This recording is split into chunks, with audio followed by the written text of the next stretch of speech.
This is the 150th celebration interview with Professor John Essigmann. And let me start by saying, where did you grow up? I grew up in the neighborhood. Okay, my parents were brought up and lived in my early life in Woburn, Massachusetts, where I lived until I was 4. And we lived with my grandparents on a small farm there. And then at the age of 4, moved to Medford. I went to public schools there, and then grew up in Medford, and then went to college at Northeastern, and then came to MIT for graduate school. So I've never actually lived more than 10 miles from here. So not a lot of imagination there, but it's a great place to live. Tell me about your family.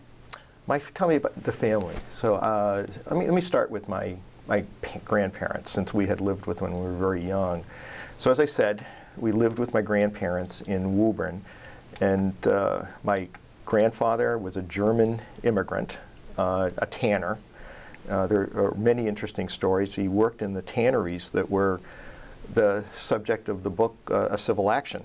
In fact, he died of a primary liver tumor, and ironically, that became my field many years later, and I'm probably more qualified than anybody to know that that was almost certainly an industrially induced tumor, because we don't have much of that kind of tumor in the United States. So he was a tanner. My paternal grandmother was an Abenaki Indian from northern Vermont. They had met when he was a mill worker, so tanners went wherever there were mills, and so he happened to work in a mill, and my grandmother, he stayed in the same home where my grandmother lived, and she was as a Native American. Somebody at the age of 15 went to work and was working as a nanny for a doctor's family in northern Vermont, and they got married and moved to Woburn. Had a small farm, almost completely self-sufficient. Then my dad turned out to be very good in math, so he got to go to college, and he had a great experience both at Tufts University, and then he switched to MIT, from which he graduated in 1947. Very good engineer, and I think that's where the beginning of my connection to MIT happened. So a little bit more about the family, and that my dad, the household in which he was brought up, being brought up on a small farm, I think is very telling, in that you had to do, there wasn't a lot of money around, you had to fix things that were broken. There were animals that needed to be tended. I can still remember my earliest memories are really of my job as a 4-year-old was to feed the chickens. And so my grandfather could build almost anything out of wood. So his day job was as a tanner, night job as a as a parent and keeping up the farm. And my grandmother worked as a seamstress, bringing in, taking in things that need to be sewn for local people. But what I can remember is that she, because of her background, never threw anything out. I mean, I think that they didn't buy a lot because it was a farm. They didn't produce a lot of waste. So for example, if there were a plastic bottle, just to take one example, and it had any colorless, colored, whatever, when she was done with it, she would find another use for it, to store things. But more commonly, she was very artistic, she would cut it up and make plastic flowers out of these plastic bottles. And I always think of the film that I grew up with, The Graduate, where there's this line, plastics. And I always think of my grandmother when that happens, because that was her line, plastics. This is something very useful. If anything broke, like if the ceramic cup broke, the pieces were swept up, and then she had a kind of a clay that she would use to make her own pottery, and she'd keep all of the broken pieces of ceramic and metal, whatever, and she'd embed them into the ceramic of these pots and so on, and she'd make flower pots and teacups and all kinds of stuff. So nothing was ever wasted from their home. Sort of like at the end of the week, when as we called it, the ash man showed up, there was just a little tiny package of stuff that you just, like banana peels that perhaps, well, no, actually banana peels they put in as compost. Okay, so I think that environment conditioned my dad to become an engineer. He became an engineer, as I said, trained largely here, and then went off to his career at Northeastern, where he was a teacher. So In this environment, when did you first know that you were interested in science? Well, since my dad was my dad was an engineer, but he was really good with math. In fact, when he taught at Northeastern, his main role was to teach math to engineers.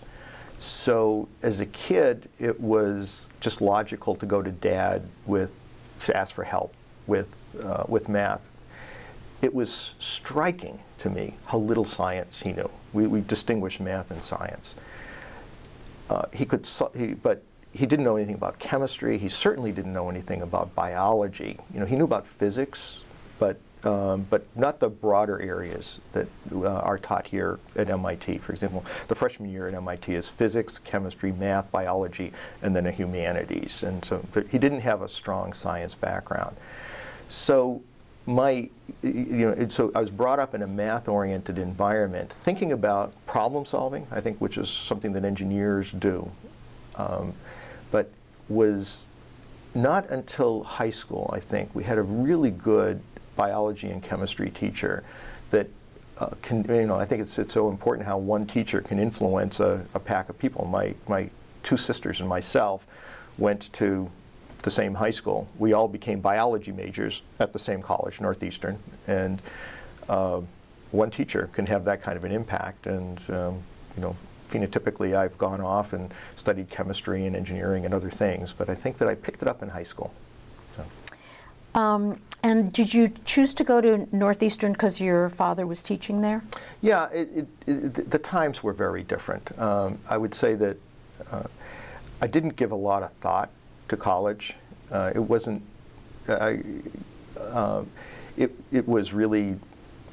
I think I didn't come from a family where thinking strategically about college for the kids was something that was on my parents' minds. I think my parents had the view that things always work out, and people find their way, and you just think for yourself. And I didn't even know you did things like study for SATs. So you just showed up and took them, okay? And I didn't realize if you study for them, you could get higher grades. But the bottom line was that for me, going to college was something that I didn't really think much about. It was a preparation for a career.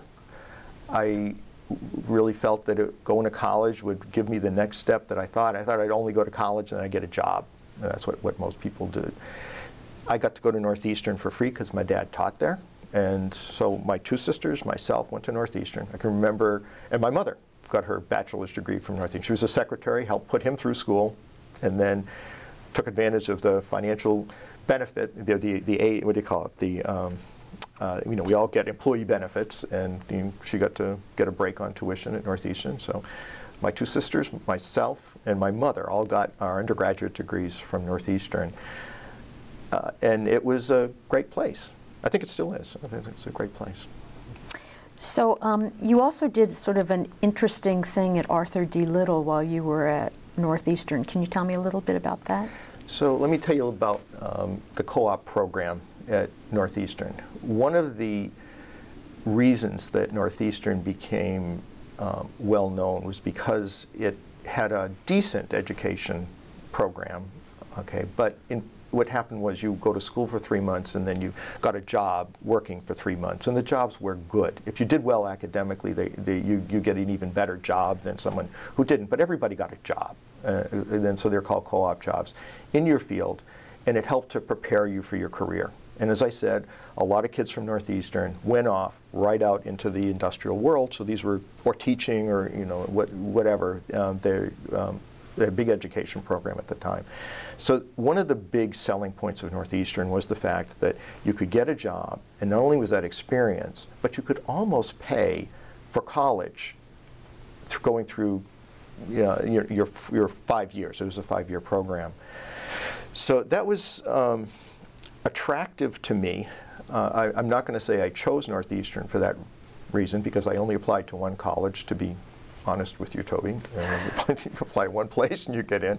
But it was something that from birth was in my mind, because through my dad having his students over to visit and up to our cabin in New Hampshire, I got to see this wonderful impact that working had on the undergraduates. And it's as good, if not better, and maybe a little bit better than our UROP system, which I think, if you look at what we do in our undergraduate research opportunities system, that's about the best thing that we do for our undergraduates.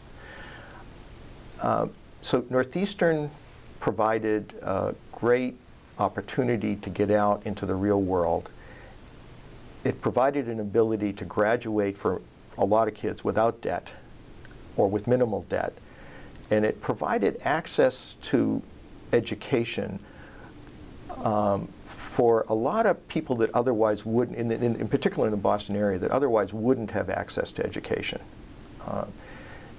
May I say a little bit more about Northeastern? I think it's reminding me of some other things from the time, and that I had a friend who was in high school.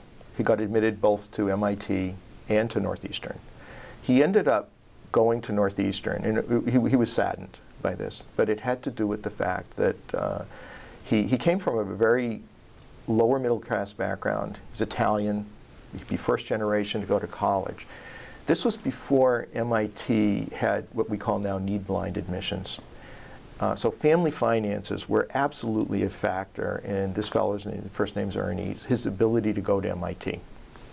And I can remember during our freshman year at Northeastern, we came over, just to walk on the campus, and Ernie was feeling kind of bad, and we were standing on this little atrium that's outside of Hayden Library, and it was just, gee, I think that I possibly would have had a much greater shot at success in life if I'd had the opportunity to come to MIT. Well, Ernie did fine. He came here for graduate school, all paid for, because we paid for graduate school off of our research grants and so on.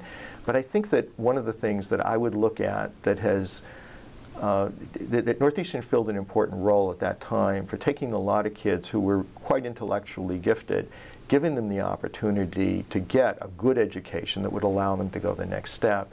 And I think that among the things that many things that I admire Chuck Vest for was really putting his foot down and saying, I don't care if we're going to suffer treble damages in federal lawsuits, we're going to defend our financial aid policy, need-blind admissions. And that means that MIT is able to provide, access to education for just about anybody. I think that's a terrific thing. I agree. So we didn't talk about Arthur D. Little yet, though. Oh, let me tell you about Arthur D. Little. So you get a co-op job. And in my case, I had been somewhat I've been very interested in athletics all through growing up, skiing in particular. But I always wanted to stay busy. In high school, I had a job as an orderly in the emergency room of the local hospital in my senior year and my first year of college. And it's in your second year of college that you get your co-op job. I was a biology major. At that time, I was thinking about going into medicine. Every job I've had, I've loved. The one when I was a senior in high school and first year in college as an intern, as an orderly in the emergency room, I got to see. I got to participate. Well, I delivered 2 babies. It was an accident, but in the middle of the night, people come and there's a baby on the way. I had a baby, very sadly, die in my arms. It was what they call a blue baby. So, and I got to experience an amazing range of things. And it told me I could be a doctor, and I'd really like it. Okay, but there was a problem for me, and then I noticed that medicine was it was what I knew. Everybody knows what a doctor is and what a doctor does, and it's a great default option, and it is, I think, for a lot of students at MIT today. But there's a bigger world of careers out there. So I thought, well, I can do this medicine thing. One thing that's a little bit of a problem for me is that it's enormous excitement punctuated by these long periods of boredom. We're doing the same thing. How many times can you remove a sebaceous cyst and have it be interesting? Whereas sometimes you're going to see something strange, and it might be a malignant tumor. or something, you know. So you got to keep your, you know, you got to stay focused every minute. There's a lot of boring aspects to clinical medicine. So I learned later that there, you know, a lot of people go to MIT, they get into more of the diagnostics, and they get to the real specialized stuff, which is not, you know, routine medicine as happens in a little local Medford Lawrence Memorial Hospital. Okay. But so when it came time to picking a co-op job, you have a co-op advisor, and I forget her name, Carol something, and she sat down and she said, you know, John, okay, so you're a biology major. You know, you can keep that job you've got in the hospital. That's good. And I said, well, what are my other options? And she said, well, this is where advising comes in. And she said, I noticed that you do very well in chemistry. Okay, we have an opportunity. So one of the best co-op jobs at Northeastern is with this company, industrial consulting company called Arthur D. Little. And you've got a personality such that, you know, you're a team player. You've had a lot of work experience for somebody that, you know, is you know, 18 and a half. Why don't you, I'm going to send you out, you can interview for that job. They don't take biology majors, only chemistry majors. They may require you to change your major, okay, if you like the job. So I went, I interviewed. It was amazing. And I got offered the job. I didn't have to change my major, which was good. And I worked for 4 years in the analytical chemistry group of Arthur D. Little on projects that literally, okay, the way I often put it is that the job they first gave me involved weighing something out, diluting it to 10 milliliters, making a 1 to 10 dilution, putting it in a machine, making a measurement. And talk about boring. I mean, the hours just flew by. I just knew that lab science, bench science, was the kind of thing that was for me. I couldn't even believe they were paying me $8.75 an hour to do this. It was like amazing. So I just, you know, first day I made up my mind. I'm going to be I'm going to be a laboratory scientist. And that was interesting because all my friends went to medical school, and because I was in the biology class. And, you know, I was not competing with them at all. You know, I just said, I'm going to become a scientist, and then I made my career plans based on that. Let me give you 2 examples of why Arthur D. Little is a great place to work. And it's something that I think contrasts a little bit with the UROP system here. So first of all, it's 8 hours a day nominally, but everybody works 10 to 12. The problems can change on a daily basis, or they can be, you have some problems that you have to drop everything and work on because there, you know, something has happened. When I was there, Ted Kennedy's car tragically went off of Chappaquiddick Bridge. Mary Jo Kopechne passed away, and the Kennedy family wanted to know if the brakes were operative on the car. So the day after or the day after that, the car was towed into Arthur D. Little. So it's something that everyone needed to drop everything in order to solve a problem because the press was very interested. Example 2, brominated vegetable oil. New York Times runs an article in the morning edition that says there's Sprite and there's Fresca. They're basically brominated vegetable oil might be used in one or the other to stabilize the grapefruit emulsion. And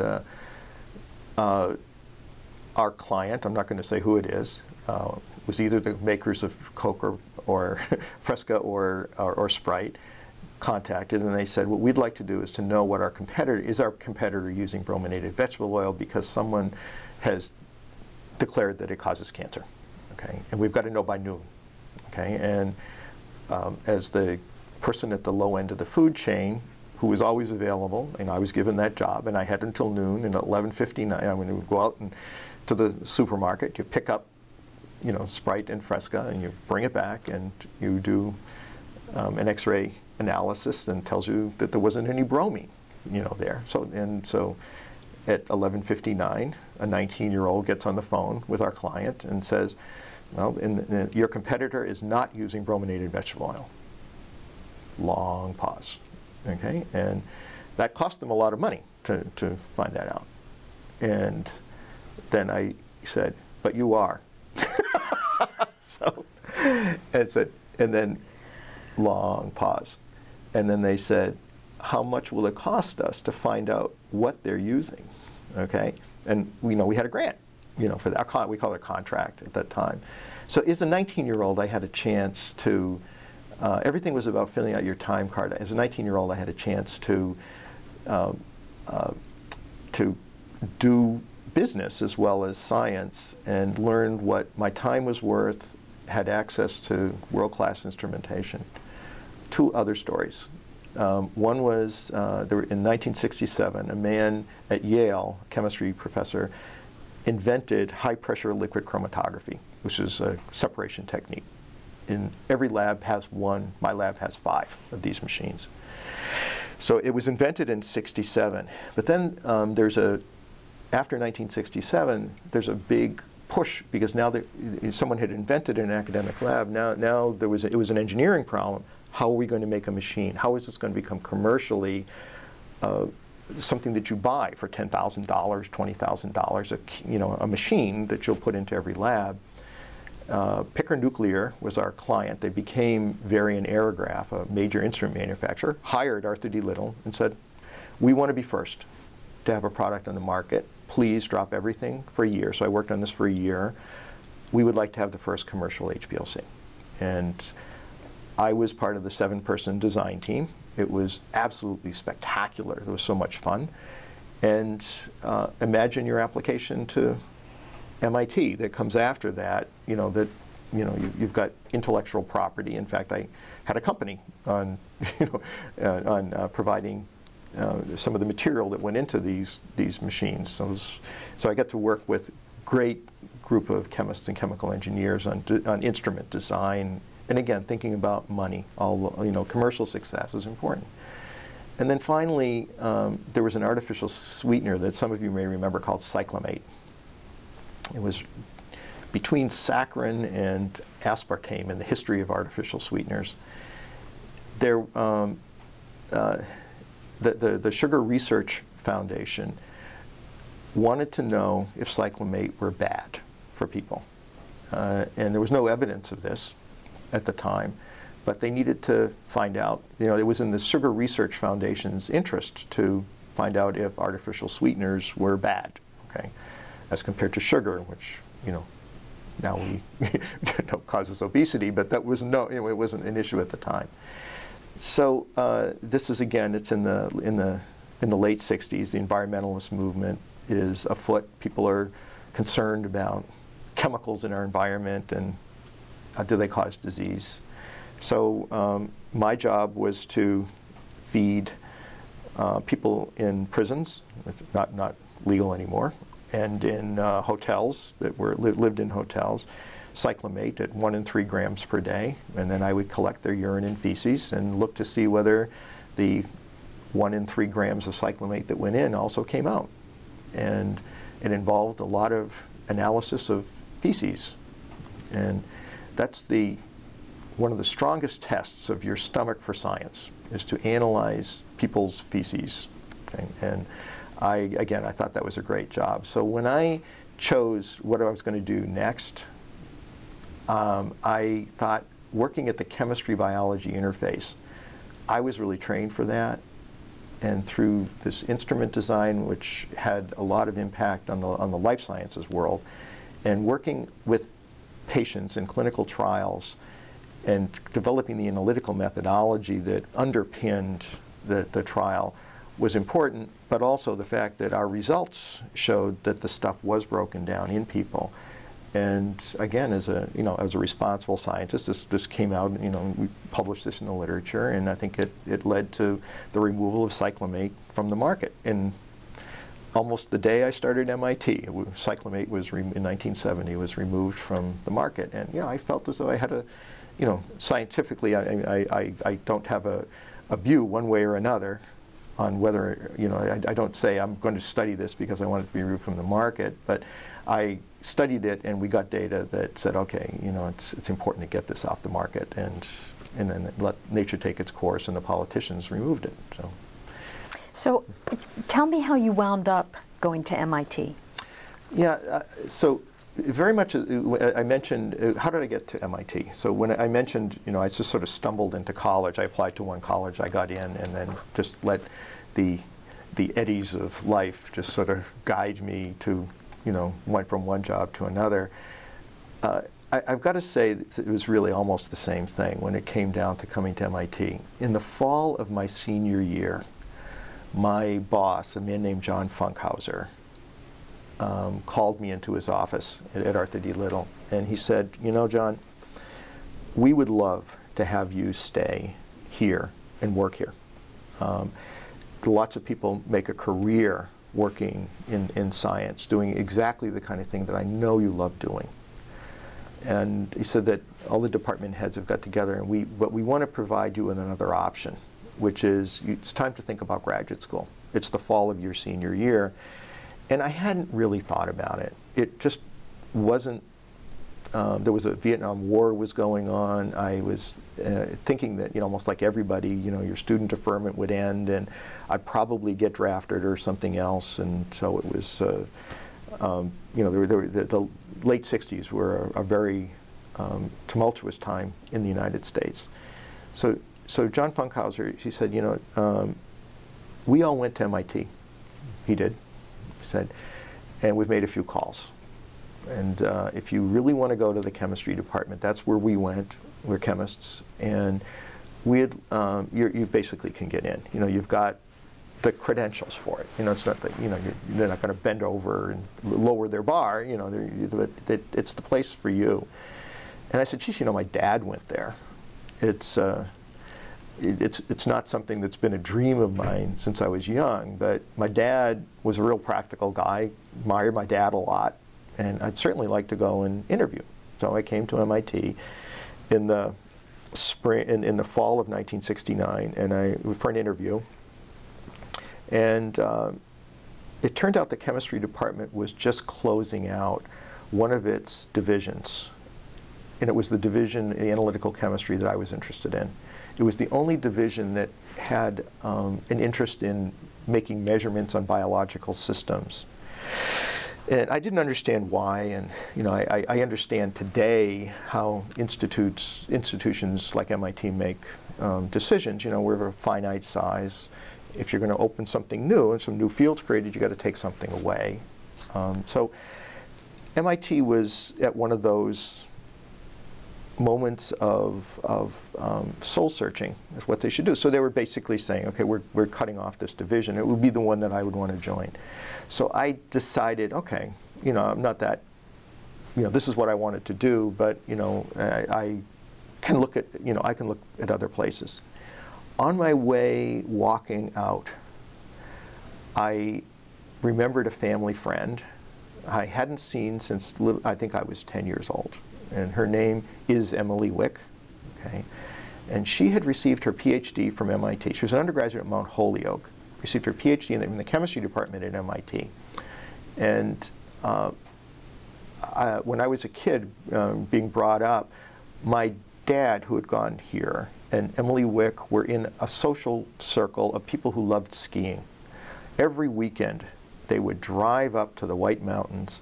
They would climb Wildcat Mountain. There was no ski lift at the time. And then they would ski down. A group of MIT people, it'd be like the outing club, the MIT outing club today. And Emily was in that crowd. And I remembered that she had worked in industry and then gone back to MIT. And I assumed she was in the chemistry department, but it turned out she wasn't. She was in what became the Applied Biological Sciences department. So I just decided to drop by, she was the dean at the time, one of the undergraduate education deans. And her secretary, Dottie Bowe, is the most friendly person in the world, recently passed away. And I said, I doubt that Professor Wick would even remember me. My name is John Essigmann, and I'm just passing by, if she happened to have a minute. And so Dottie went into Emily's office, and I heard this scream, "Johnny!" which is what I called when I was a kid. And she certainly had remembered me, and she sat down, and she talked with me, and I told her why I was there, after all the family stuff. And Emily said, "Oh, you just applied to the wrong department. That's all." And so she took me over, and she introduced me to the people in what became the Applied Biological Sciences department. Then it was called Nutrition and Food Science, and they had a toxicology group.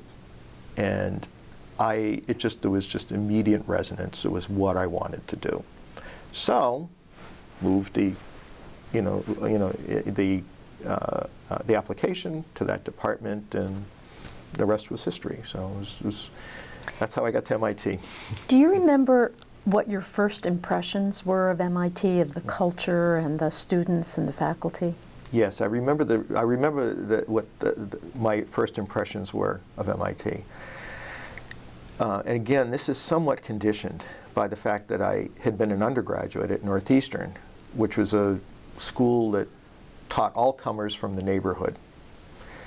Northeastern was men and women and different races. It was, I mean, diversity central, okay? Because they had taken away the, well, first of all, they had an education school, and a lot of women at that time were interested in becoming teachers, okay?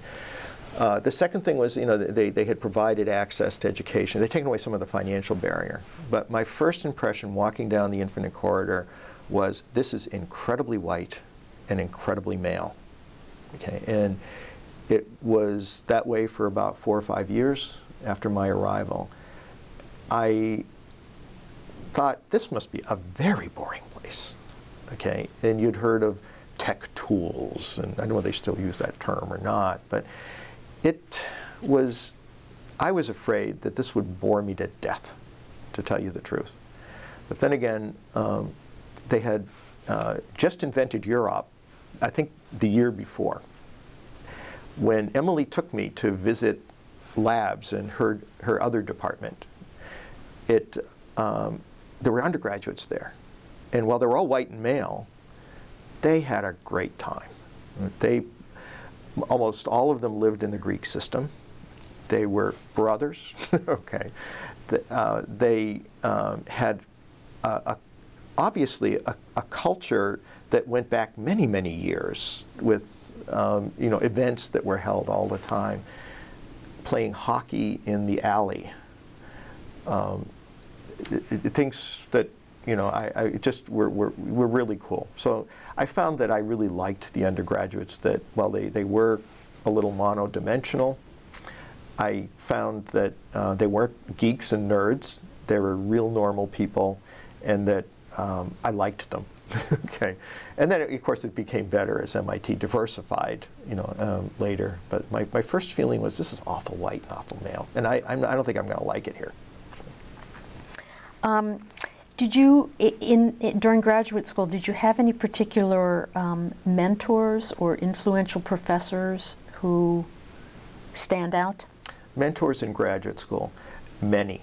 I found that coming from Northeastern, there was everybody has some self-doubt, and everybody has self-esteem issues, and my classmates in graduate school had gone to these really elite colleges, and a person who became my very, very close friend, who later became the MIT bursar, Shirley Picardi.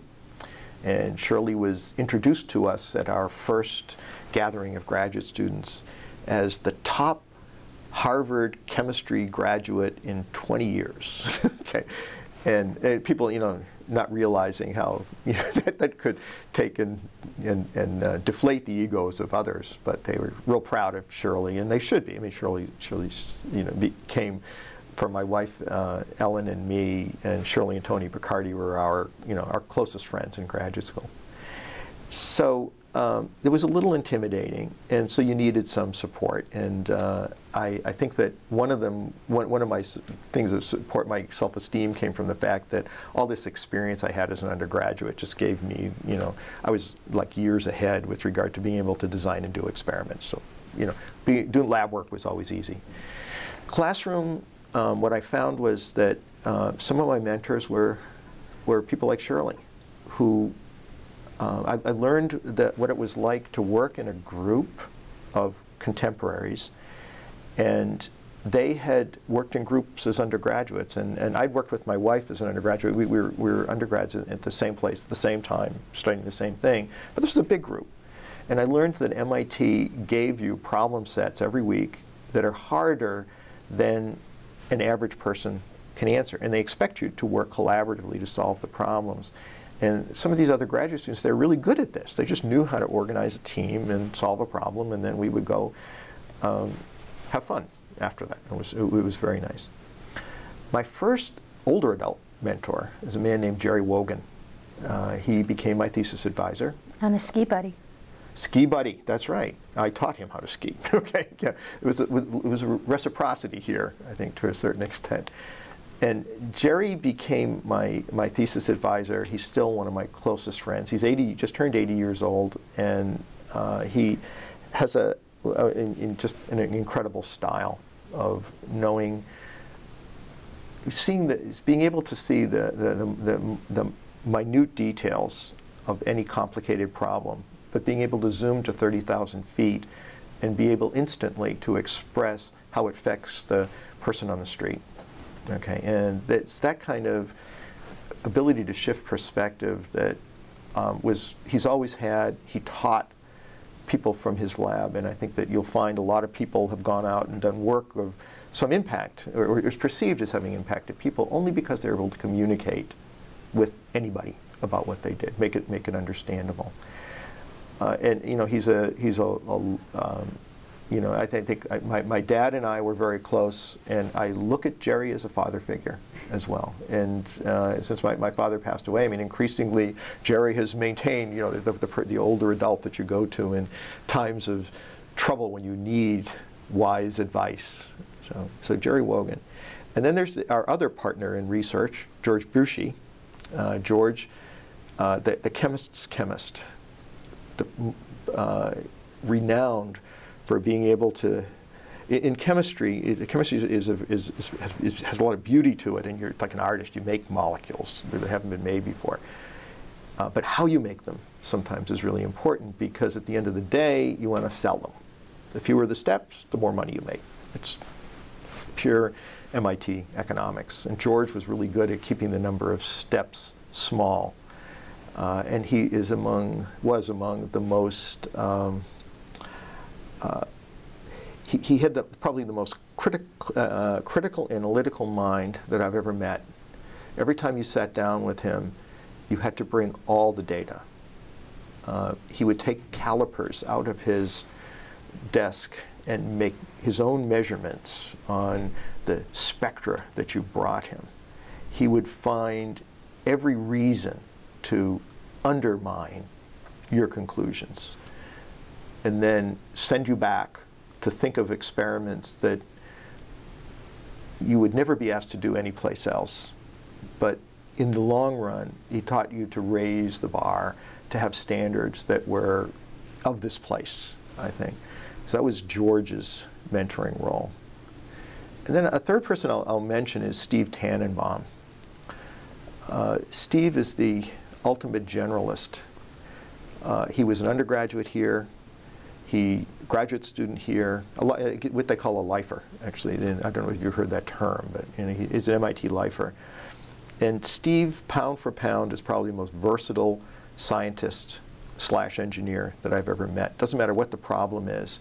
He's able to pull out of 50 different fields tidbits of information that put together a framework in which you can operate and ask questions. Not always right, but he's right often enough that it's truly inspiring to just sit down with him and say, here's a problem for you, Steve.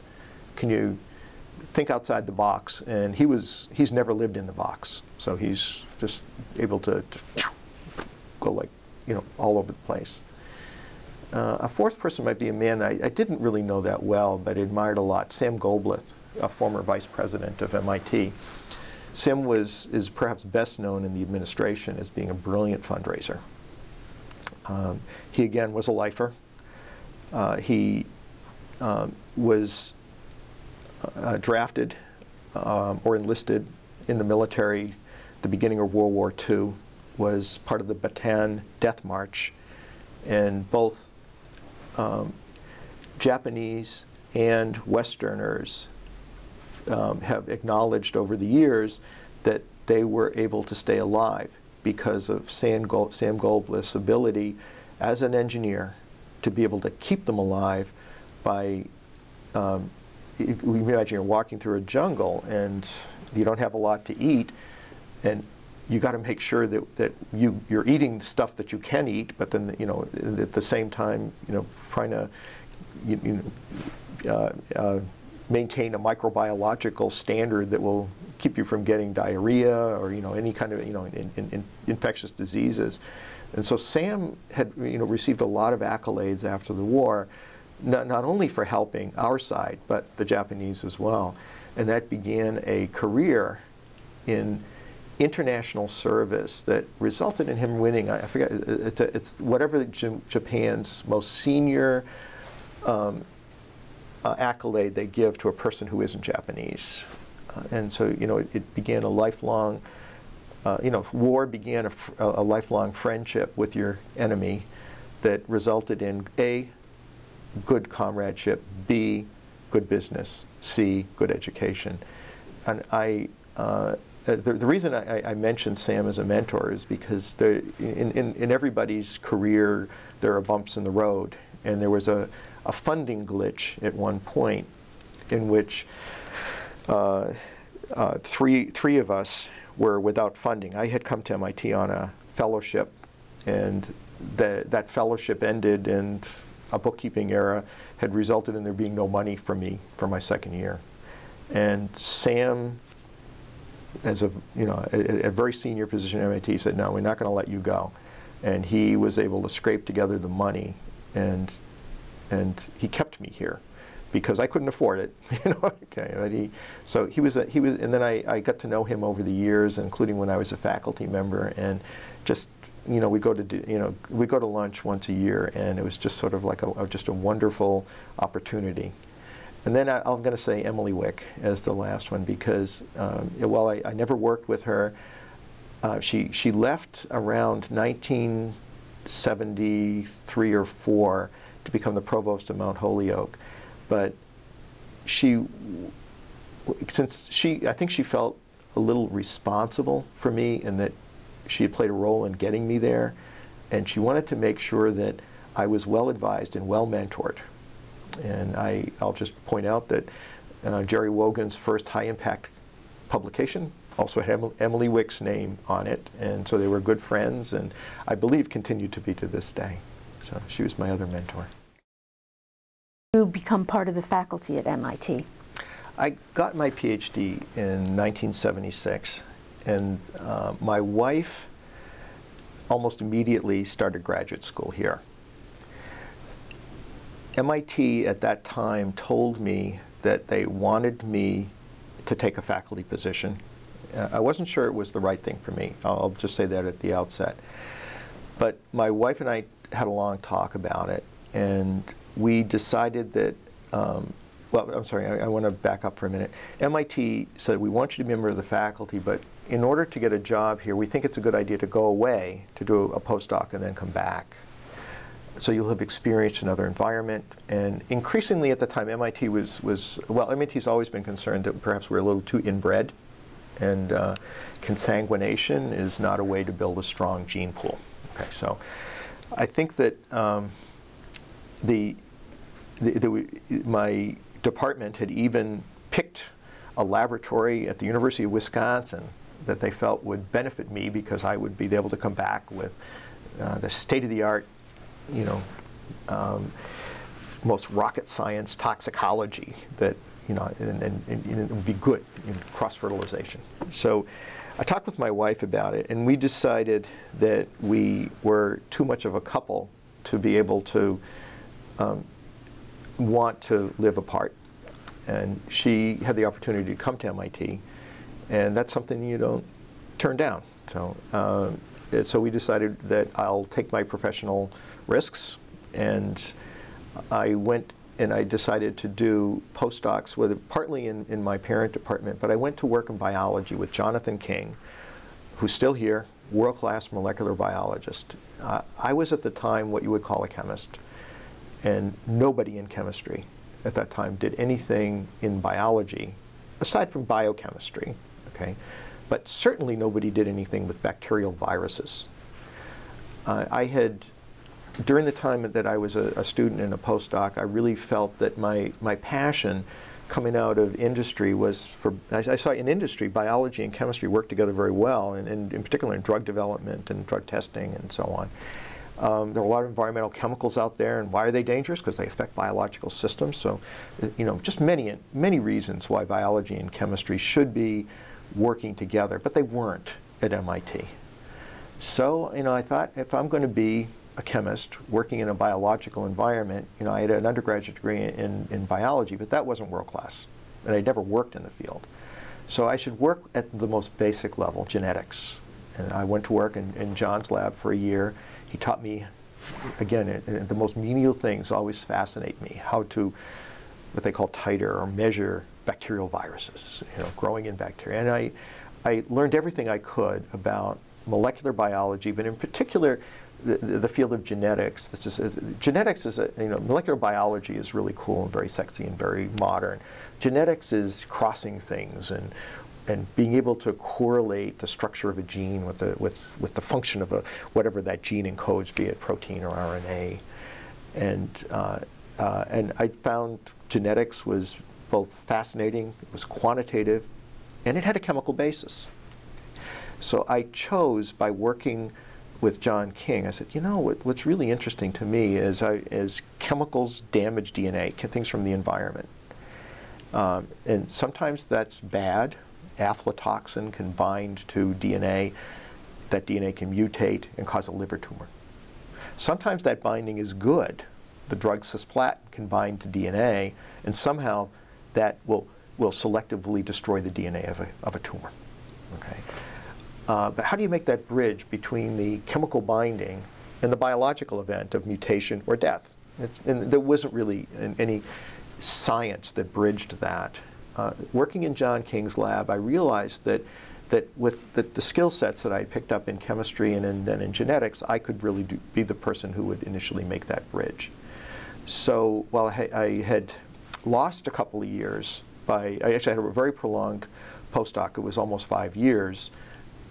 But I picked up a skill set in a new discipline that I was really able to bring in. It was a very coherent project. The department once again showed an interest in me, and they asked me to apply. But now it wasn't like a slam dunk that I would get a job.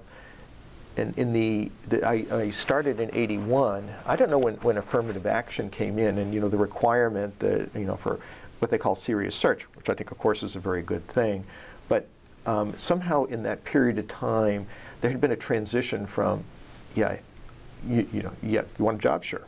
A single individual could offer you a job at department head versus a committee that has to go through all kinds of paperwork and so on. And when I applied for the job in 1980 or in 1880 for the job that I started in January of '81, there was a lot of paperwork needed to go through. And in fact, there were a lot of applicants, and very excellent women were applying for the job. And the woman who was the applicant for the same job as me, first of all, became a great friend, Marcia Rosner. And then secondly, a phenomenal cell biologist. Thirdly, she was well known within MIT because she'd worked in the cancer center, a very relevant field for toxicology, and a great publication record. So Marcia Rosner and I were basically competing for the same job. We were the finalists for the same job. And what MIT decided to do is to offer it to both of us.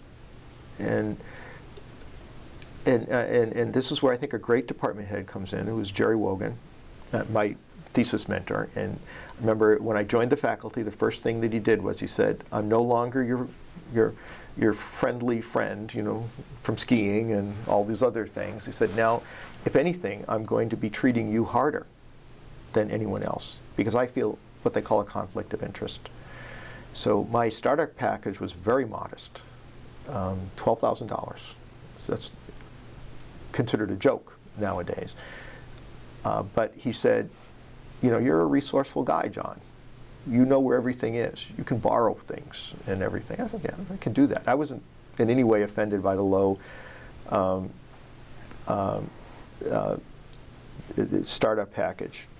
And he sat with Marcia and me, and Marcia said, you know, I completely understand this is an awkward situation, but we were Jerry Wogan, Marcia Rosner, and myself, we're all very mature. She said, you know, if, you know, I'm right out of my postdoc, and it would be horrible if John and I had to come up for tenure at the same time. She said, how would you feel about me staying as being able to take students and have John start in year 1 and me start in year 2, okay? But I'll be able to transition from my postdoc, start building a group, and getting my resources together. John doesn't need to do that. He's already, you know, well established within the department, and that'll set up us not being in competition with one another, because we wouldn't come up for tenure at the same time. A very mature woman, became a head of a department, and a great one, at the University of Chicago. Her husband, Robbie, was in the physics department at Harvard, and he went to become the head of Argonne National Laboratory out in Chicago, so they moved. So we never actually did have to come up for tenure and be in competition. But what I learned was, you know, there's a way you can sit down and work out boundary conditions of relationships early on, where you're doing anticipatory calculations as to what kind of problems might occur down the road that would affect relationships within a department. And Jerry Wogan was very good at being able to deal with that. So the department offered me a job. The startup package wasn't good, but I was friendly with my contemporaries, and of course this is MIT. You know, we become collaborators and all on the same, you know, get into the same collective vehicles of grant support and so on. So MIT offered me the job, and I took it. This is something that very few people know, but I almost decided to become a senior research scientist here rather than a professor. We have what we call a parallel track. We become a research scientist, principal research scientist, and senior research scientist. I was pathologically afraid of public speaking. I never gave a single presentation in college. It wasn't part of the educational system. My thesis defense as a graduate student was, I think, the 3rd public presentation I ever gave. And every time I gave a talk in public, I'd get this kind of, this hyperventilation feeling, you know, I think they call it speaker's anxiety. I could not imagine what it would be like to walk into a classroom with 100 students 3 or 4 times a week. It would be agony. I loved working in the lab.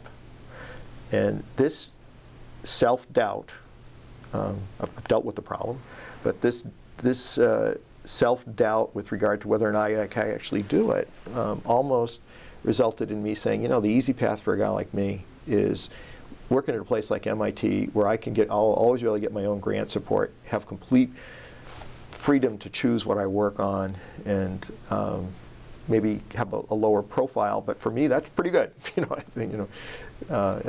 So if that was the easier way and kept you in the lab doing what you wanted to do, why are you a professor?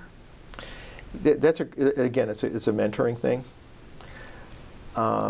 My boss, Jerry Wogan, I call him my boss, who's my thesis advisor, and then he became department head. And this is where I think knowing your colleagues is really good. He knew what my concerns were because we are friends, okay? And so he asked, he called me in one day and he said, John, I have a problem. I need a friend. The head of the department, and he was the chairman of an NIH review group. He was always doing that. He was on the National Cancer Advisory Board and various things. So he said, I need somebody to give 10 lectures for me in a course that's relevant to your background. It was a genetic toxicology. And I'd like you to teach with Bill Thilly. He said, it's a favor. So this is before I became a faculty member. So it's 10 two-hour lectures. And I think he knew that if someone's a first-year professor, that's about what you ask them to do, is about 10 lectures. And it was put as a request from a friend. And I still look at it as one of the hardest things that I ever did, but I did it, and I discovered I liked it. At the end, he asked how I liked it. I said, you know, it was really fun. I learned a lot and stuff. And he said, you can do this.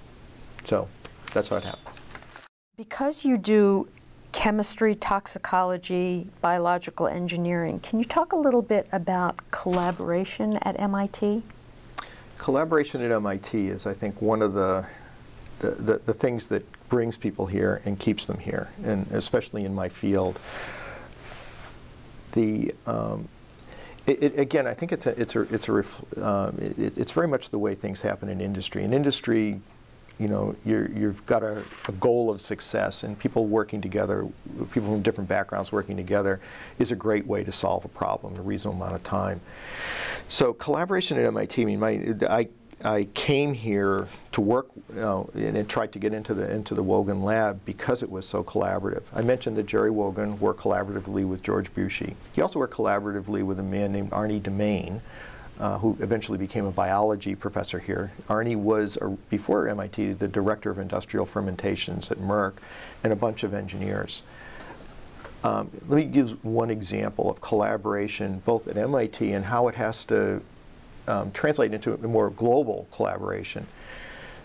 Wogan discovered the structure of a chemical called aflatoxin B1 in the early 1960s. And for every toxicologist, it's their dream that there's some toxic chemical out there in the world that A, hasn't been discovered, and B, is toxic by a completely unique mechanism. And so aflatoxin was a dream, and it was a wonderful one for him. So he and George Bushy, he was having trouble identifying the material. It came from what's called pressed peanut cake, contaminated peanuts that had killed 200,000 turkeys in Britain, and this meal had some toxic principle in it, and Jerry had isolated a blue fluorescent compound, but the structure was so complex that he couldn't do it alone, couldn't solve the structure alone. So he approached Emily Wick, the woman I mentioned earlier, and Emily said, this is beyond my ability. You really need to talk with George Bushy. He's the fellow sitting over there. They were in Walker at the time, is my understanding. So Jerry went over and sat down with George, and that began, you know, it was the beginning of a career-long collaboration. So Jerry gave this blue fluorescent material to George, and it was one of the milestones, really, in structure analysis, one of the first really good uses of something called nuclear magnetic resonance spectroscopy for determining a tough stereochemical problem in chemistry. And they had the structure, and they beat out their competition by just a matter of weeks in a classic paper published in the Journal American Chemical Society. So the biological team and the chemical team worked together in the true MIT, you know, fashion to solve the problem.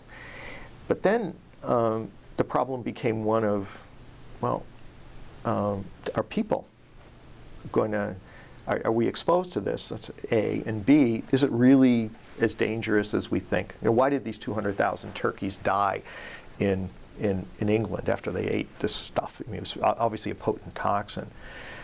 So it turned out that turkeys that survived got liver cancer. When they fed this feed, it looks like peanuts in a bottle, messed up peanuts in a bottle, to rats, all of them died of liver cancer. And of course, you know, we don't have a lot of liver cancer in this country, but there's liver cancer in a lot of areas in the world. Africa, Southeast Asia, China.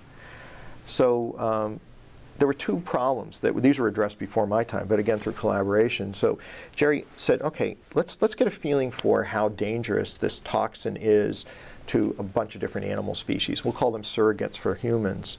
And so we got together with a veterinarian here, Paul Newburn, and they defined the quantitative nature of the toxicity of this material, both as an acute toxin and as an inducer of liver cancer. And the numbers were very telling. It was the most powerful liver carcinogen ever seen. Okay, so boom. And then the question is, are people exposed to enough of this stuff so that this might actually be what's causing liver cancer in areas of the world where liver cancer is a big problem. I can't remember the exact numbers, but I think liver cancer is probably the third leading cause of cancer death. Africa, so this set up an epidemiology, and so Jerry Wogan, they said, well, I've got to work with epidemiologists. And this was John Gordon, who was the epidemiologist, again, partnerships. So I want, just to put this in a little bit of fast forward, I went into an environment in which collaboration was necessary, and it was what I was looking for.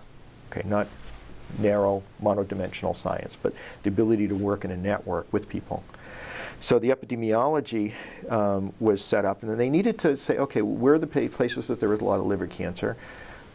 Africa, and if you remember Africa in the 60s, governments changed on an annual basis.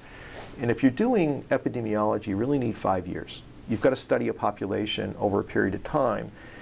And if the governments change, you're at risk because you may not be able to continue your study.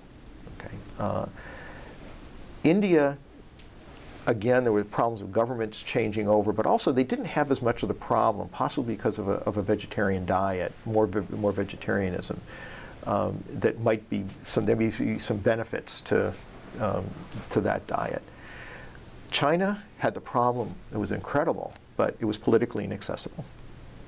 Southeast Asia, well, we had the Vietnam War going on, so we had all kinds of basically infrastructure in Southeast Asia.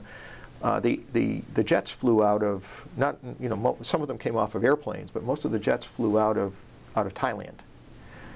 There was Thailand is a constitutional monarchy.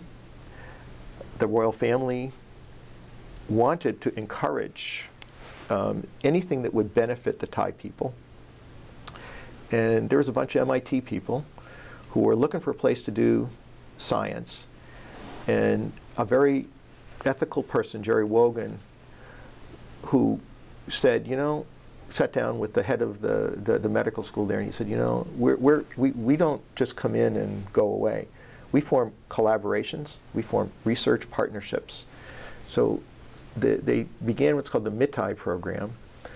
For every American that went there, because we had access to populations. In science, if you do medical science, access to population is absolutely critical. If you don't have people to study, you can't do it. Okay, you do your work on rats, but you can't work in people. So Thailand gives us access to populations. So then Jerry brought a cohort of students back to MIT from Thailand, and they got their degrees, undergraduate and graduate degrees, from MIT. And it was educating people who now are basically the leaders of Thai science. So it was a real reciprocity. And they represent people that we work with closely today. The people who are our classmates. So Mike Matros Rashurawat was my classmate and started the same day as I did in 1970, and we still talk on the phone once a week. So, this is a good thing. So collaboration was absolutely critical, and I came to MIT in 1970 into a network in which whenever there's a problem, it's going to be interesting, and we'll put together a network of people that will work with you to help solve it. So they discovered that this aflatoxin was indeed, along with hepatitis B virus, they work synergistically to cause most of the liver cancer in the world. And then the next question was how? And my job as a faculty member was to work out a way to figure out mechanistically how do chemicals that damage DNA go on to cause the mutations that cause the conversion of normal cells into cancer cells. So the chemical basis for genetic change as it results in cancer development. So that's what my work was as a faculty member. And again, highly collaborative. Can you talk a little bit more about your area of research? Yeah. So my area of research involves how cells respond to DNA damage. So DNA is our information storage macromolecule. Anything that disrupts our archive is going to almost always will be bad. Sometimes it can be good, as I'll say in a minute. And that chemicals from the environment damage DNA. In my early career, back when I was a chemist, I worked out methodology for being able to tell you what the structures were of things from the environment, both environmental carcinogens and drugs, that were stuck onto DNA. What were the structures? In my faculty career, I was able to say, if you've got 10 different structures, which ones cause genetic change, which ones are mutagenic, and which ones are cytotoxic? And then going to a little bit deeper, we have defense systems against them. They're called DNA repair systems against these. We call them adducts, these covalently bound chemicals from the environment on our DNA. We have repair systems that will take them out. Sometimes the chemical mechanisms by which nature takes the damage out of DNA is absolutely fascinating from a basic chemistry point of view. And it's just fun to figure out new chemical mechanisms. The other thing is that these repair systems evolved. And you can't work on a beautiful chemical reaction without trying to think how nature, how she worked it out. You know, starting from our ancestors that were little, you know, creepy crawly things in puddles, okay, being irradiated by solar radiation without an ozone layer, and you know, and there was just all this damage happening, and somehow life survived, first of all, by developing these systems that counter the damage. But then, as time went on, I realized that this damage isn't all bad, and it's the driving force of evolution. And that's where the bioengineering department comes in, and that the chemistry is, you know, is beautiful. It's the synthesis and properties of matter. But there isn't a lot of math in that. Okay? What engineers do is they like to measure, mine, model, and manipulate, as they say. But imagine that you can, you know, with engineering, they put everything on a very quantitative basis.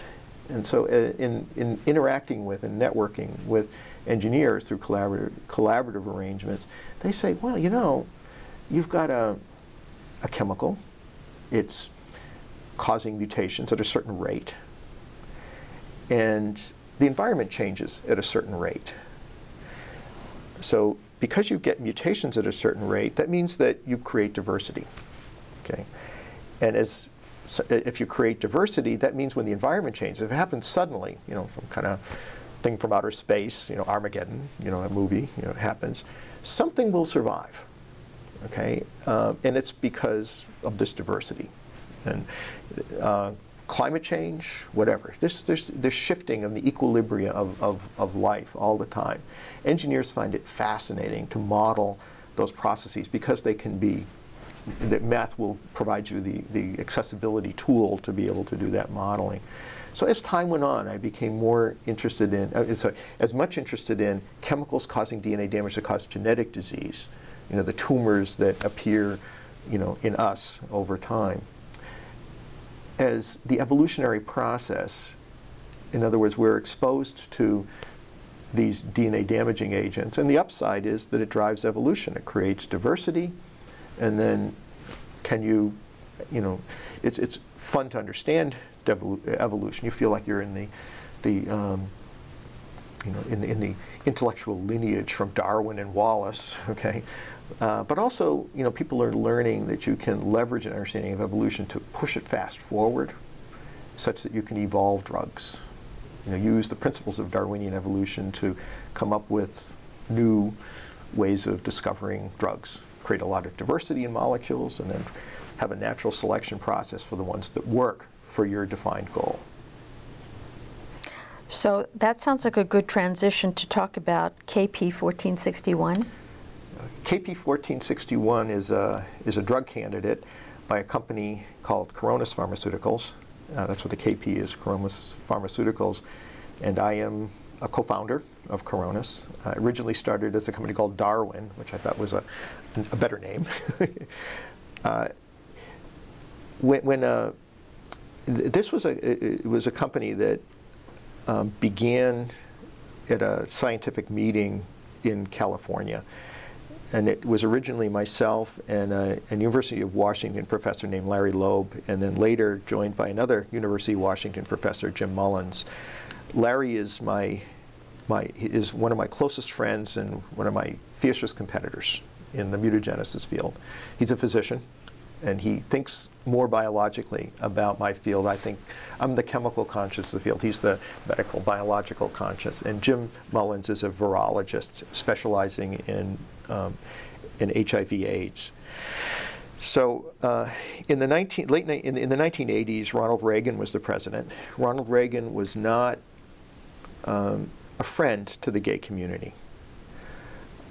And he certainly, there were a lot of emotion, so it was a lot of emotion associated with the Reagan presidency. And I think you can pick a lot of it up if you look at the movie called And the Band Played On, and dealing with the tension between the Centers and Disease Control and other arms of the government in terms of trying to keep HIV from getting out of control, which it did. One could argue that if we had gotten a jump on this problem, we could have contained it early on. We didn't.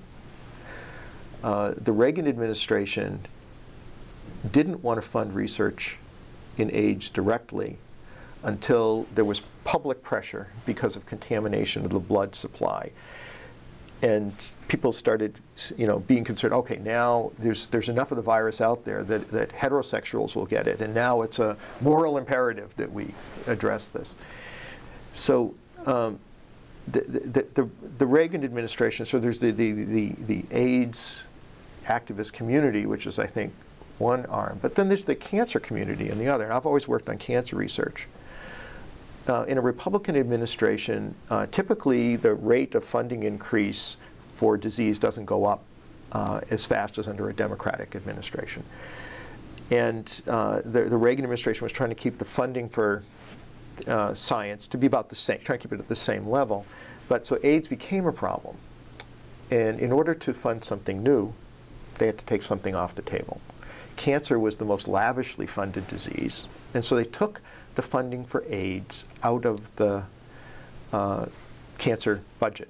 There were a lot of good reasons why they did this too. For example, we used to think that viruses caused most cancers. Now we believe that they actually caused a minority of cancers. It's mostly chemicals and genetics that cause cancer, but not viruses. So, but nevertheless, because people thought that viruses caused cancer, there had been a major investment on the government toward understanding how RNA viruses work. And it turns out HIV turned out to be caused by an RNA virus. So it made a lot of sense to shift a lot of the funding from the cancer research that I did toward other areas. Now, I wasn't having a problem, but I was a vocal advocate of my community at that time. I was the chairman of an NIH study section and had the opportunity to debate the head of the NIH and the director of the National Cancer Institute, who were trying to explain to our community at a meeting in Tiburon, California, why this shift was going to happen. And as part of that discussion, in perhaps a moment of frustration, because I was making my point very hard, the head of the National Cancer Institute said, John, you're exactly the kind of reason why we want to take the strategy that we're having, which is not to increase the budget for studying AIDS. He said, you're a good scientist. I'd like you to work on HIV. He said, and if I don't make you hungry financially by cutting your budget for cancer research, then you're not going to have the incentive to want to change fields. You'll just keep going down the path you're going. Cancer. So this was Larry Loeb and myself. He was also at the meeting, and we got together. And Larry is one of the most imaginative and diplomatic people that I ever met. And he was calming me down. We had a glass of wine. And he said, well, let's just think for a few minutes. What if you and I were to, we've always talked about collaboration. What if we were to do something? What would it look like? But we'll just have a glass of wine, and then we've given it some token thought. And it was during that very brief discussion that we had the idea that became Koronis. And it's as follows. HIV, we know, everybody knows, it has a high mutation rate. And it is, as a consequence, within a few days, almost every mutation that can be created in a person is created. And that means if you apply a drug, then there's going to be drug-resistant mutants there. So you'll see a drop in the number of viruses, but then they'll come back, and the ones that repopulate the system will be drug-resistant. Our innate immune system, our interferon system, our immune system is not defenseless. It'll be brought down, but of course this is a disease that cuts out our T cells, so it rips away one important arm of our immune system. So the immune system is not that effective. So it's a virus that laughs at us using this evolution, the ability to create through rapid evolution diversity. Okay. Now, Larry and I were talking about a field of evolutionary biology, and it's led by a man named Manfred Eigen, who got the Nobel Prize for discovering how to measure very, very, very, very fast chemical reactions. Okay. We call these equilibrium reactions. Equilibrium constants that were 4 or 5 orders of magnitude faster than had been seen before. But he doesn't just think about chemicals reacting in solution. He thinks about biological systems. If you take out one component if the meteor hits and all the people with red hair die, then there'll be a reshifting in life that, in the distribution of life that comes out of that. So Eigen and a man named Leslie Orgel, a molecular biologist, said, life has all kinds of different error rates, different living things. So let's say that our error rate is very low. But let's imagine that we could increase it a little bit by turning some kind of a dial and get higher and higher error rate. At some point, we'd hit a ceiling, and it's called the error catastrophe limit, where the number of mistakes that you make in copying your DNA is so high that you can't produce a functional protein, because the code that's in DNA translates to the code that's in protein. And so that's a hard bar, is a hard ceiling, and you can't go above it and be alive. HIV is a little below that ceiling. So a lot of its offspring are dead, okay? But it's got a huge variety in the offspring that it produces. So our thought was, what if we were able to contaminate the pool of nucleotides in the T cell and other cells in which HIV is trying to replicate with these mutagenic things that Essigmann Lab had been working with over the years, such that we just pushed up maybe 2 or 3-fold the error rate of the virus. So then the virus would create more and more and more of these non-viable offspring. So we'd cause the population collapse, which causes extinction. Okay? And it was a lot of fun. Okay? So we got together, and I think it was 1990, we published a paper that got a lot of interest, because we did indeed push the error frequency of HIV up above its error catastrophe limit. And as a surprise to us, the virus couldn't come back. In other words, that we couldn't evolve resistance to it. And that, of course, caught the attention of a lot of people, because a resistance-proof therapy would be good. And I'm going to be very direct. It was the theoretical community that explained this, and not us. But they said, resistance, evolution, you don't come back. Okay, and so pushing evolution over the error catastrophe limit, the theorists feel may be a way of developing a therapy from which resistance couldn't emerge.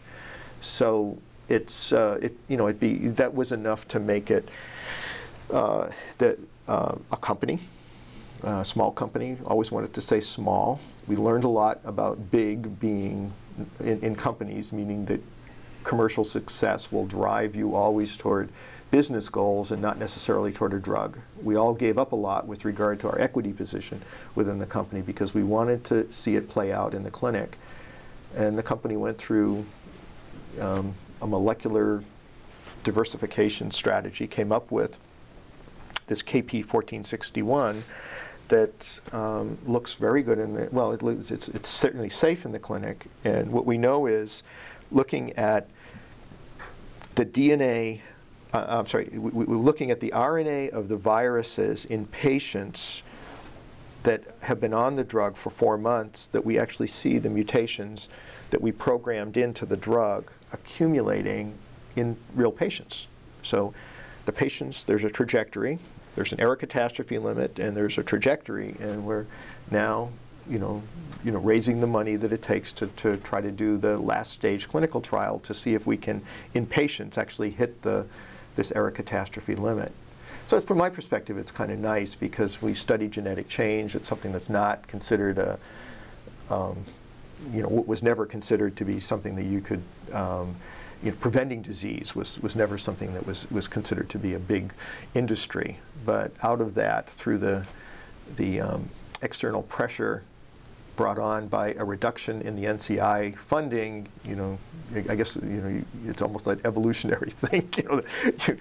You have to think outside the box and come up with something else. So that's the story on Koronis. So the guy who insulted you and made you angry actually was correct? Is that how I kind of understand this story? Yeah, no, as I grow older, I learn that almost every experience in life is a learning opportunity. Yes, it was good.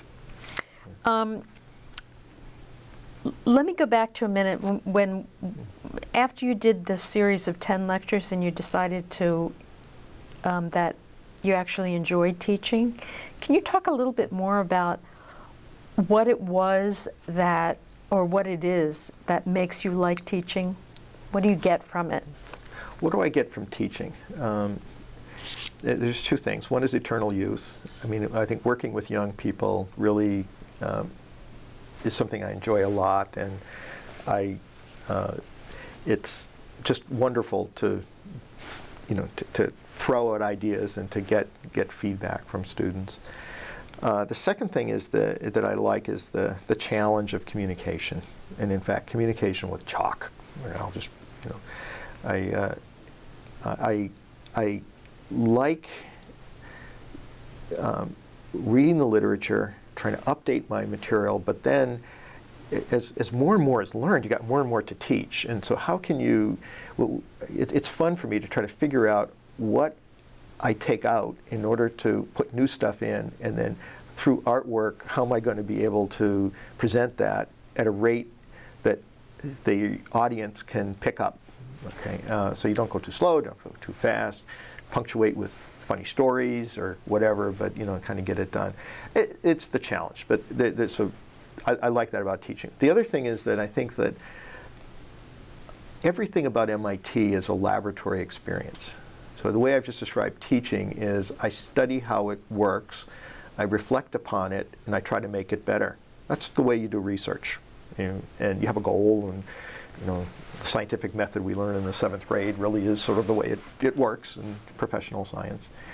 And I'll say, my wife and I, work in a residence hall. It's really the same thing. The problems, deal more with people and resources and things like that. But, you've got a goal, and you try to figure out how to get to that goal. A lot of ways you could do it, but you formulate a path and then you implement. So teaching is, MIT is a big laboratory, and research and teaching and life. It's all use the same laboratory science approach.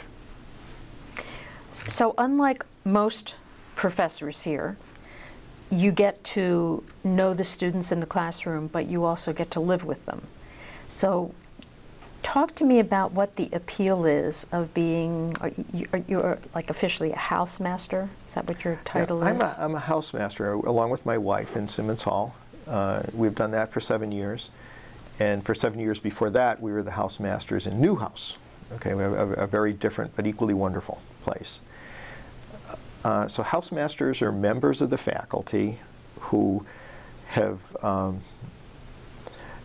decided that they find it fascinating to learn more about the undergraduate or now graduate students or graduate housemasters as well, and to work with them, to help them, let me start again, to work, the housemasters, graduate and undergraduate, like the challenge of working with undergraduate and graduate students to help them solve the kind of problems that undergraduates and graduates have.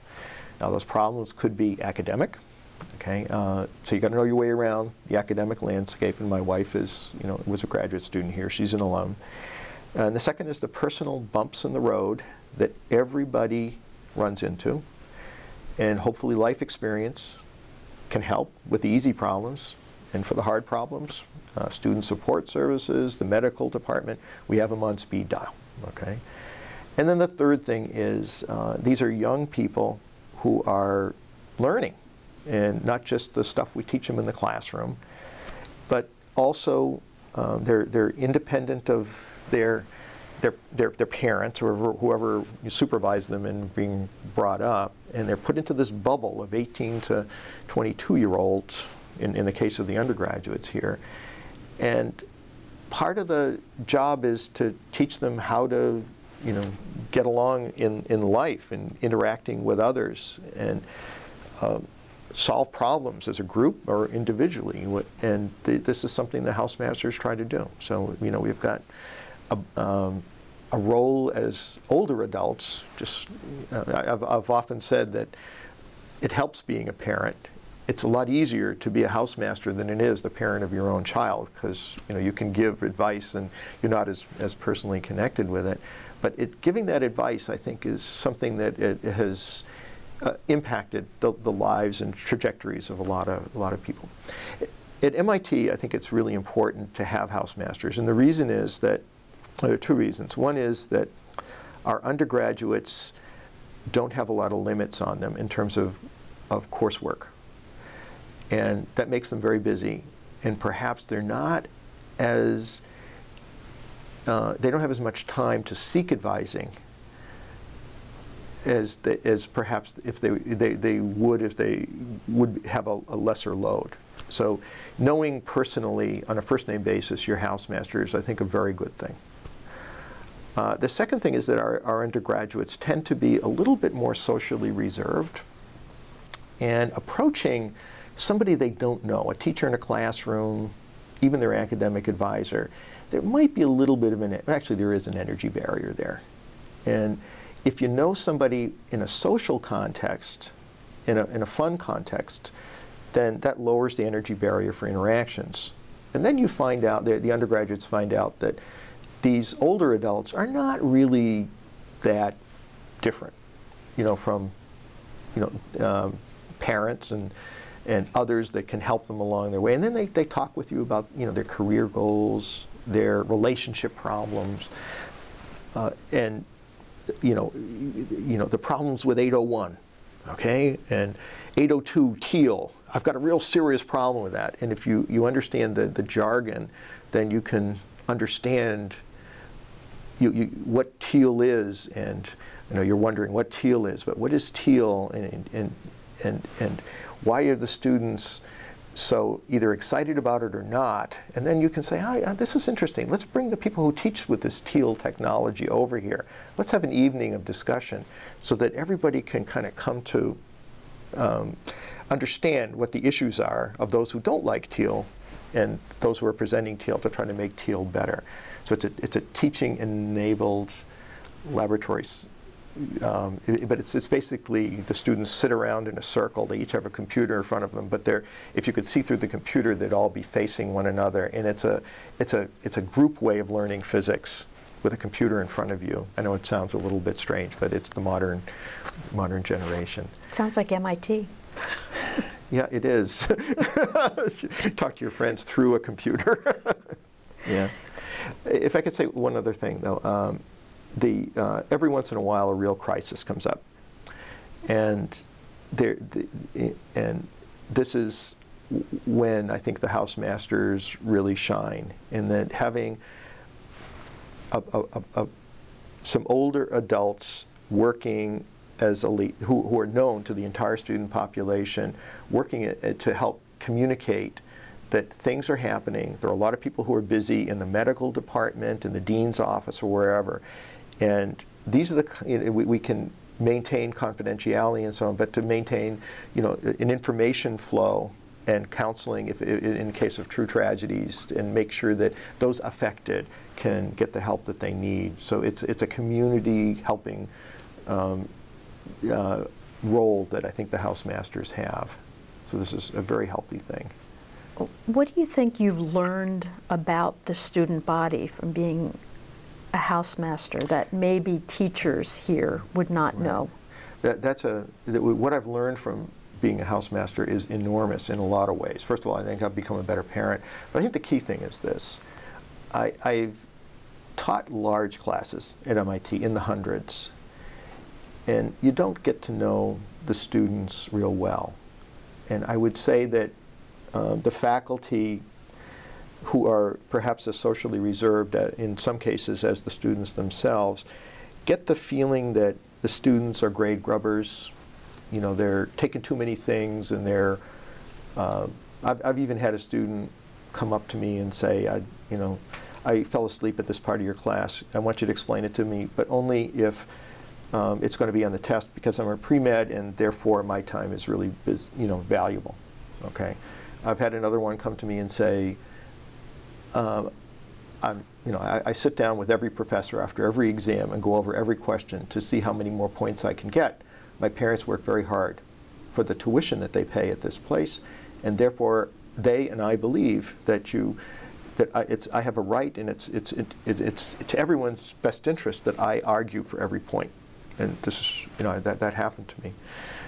So that stereotype doesn't exist in real life. You could see the same person over in the living group, where you see them as a gifted pianist, as a person who can weigh in on a difficult decision. There's a dining debate that's going on right now on campus. What's the future of campus dining going to be?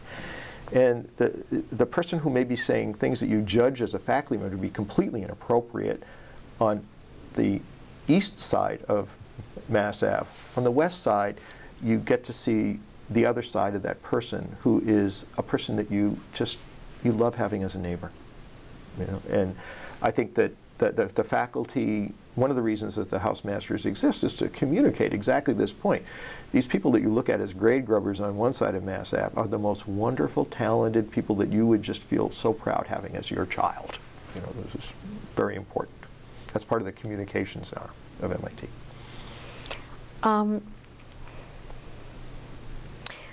Let's talk a little bit about MIT, because you're now close to a lifer. Mm-hmm. What is it that's kept you here all these years? What's kept me at MIT? I have had the opportunity to go other places, and I think most people have. I think a lot of people in the administration would say, if you haven't had other job offers, then we probably made a mistake in giving you tenure. Okay. But what keeps me here is is really a couple of things. One is this collaborative network that I've mentioned earlier. It's very easy to find somebody who's going to help you with your problem, and that means you're able to take on more complex problems. Okay. One of my best papers is on, it's a purely toxicological problem that everybody in pharmacology has, which is, trying to understand how to provide quantitative information on, if you've got a drug, on how toxic it is or how effective it is. And it took an hour to do this calculation when I was a student. I never could figure out why. And so I got an MIT undergraduate, because they're smart and they know more math than me. And he said, okay, let me watch you do it. And I had to do something. You have to use something called a nomograph twice. And I didn't really understand why. And he said, okay, here's what the story is.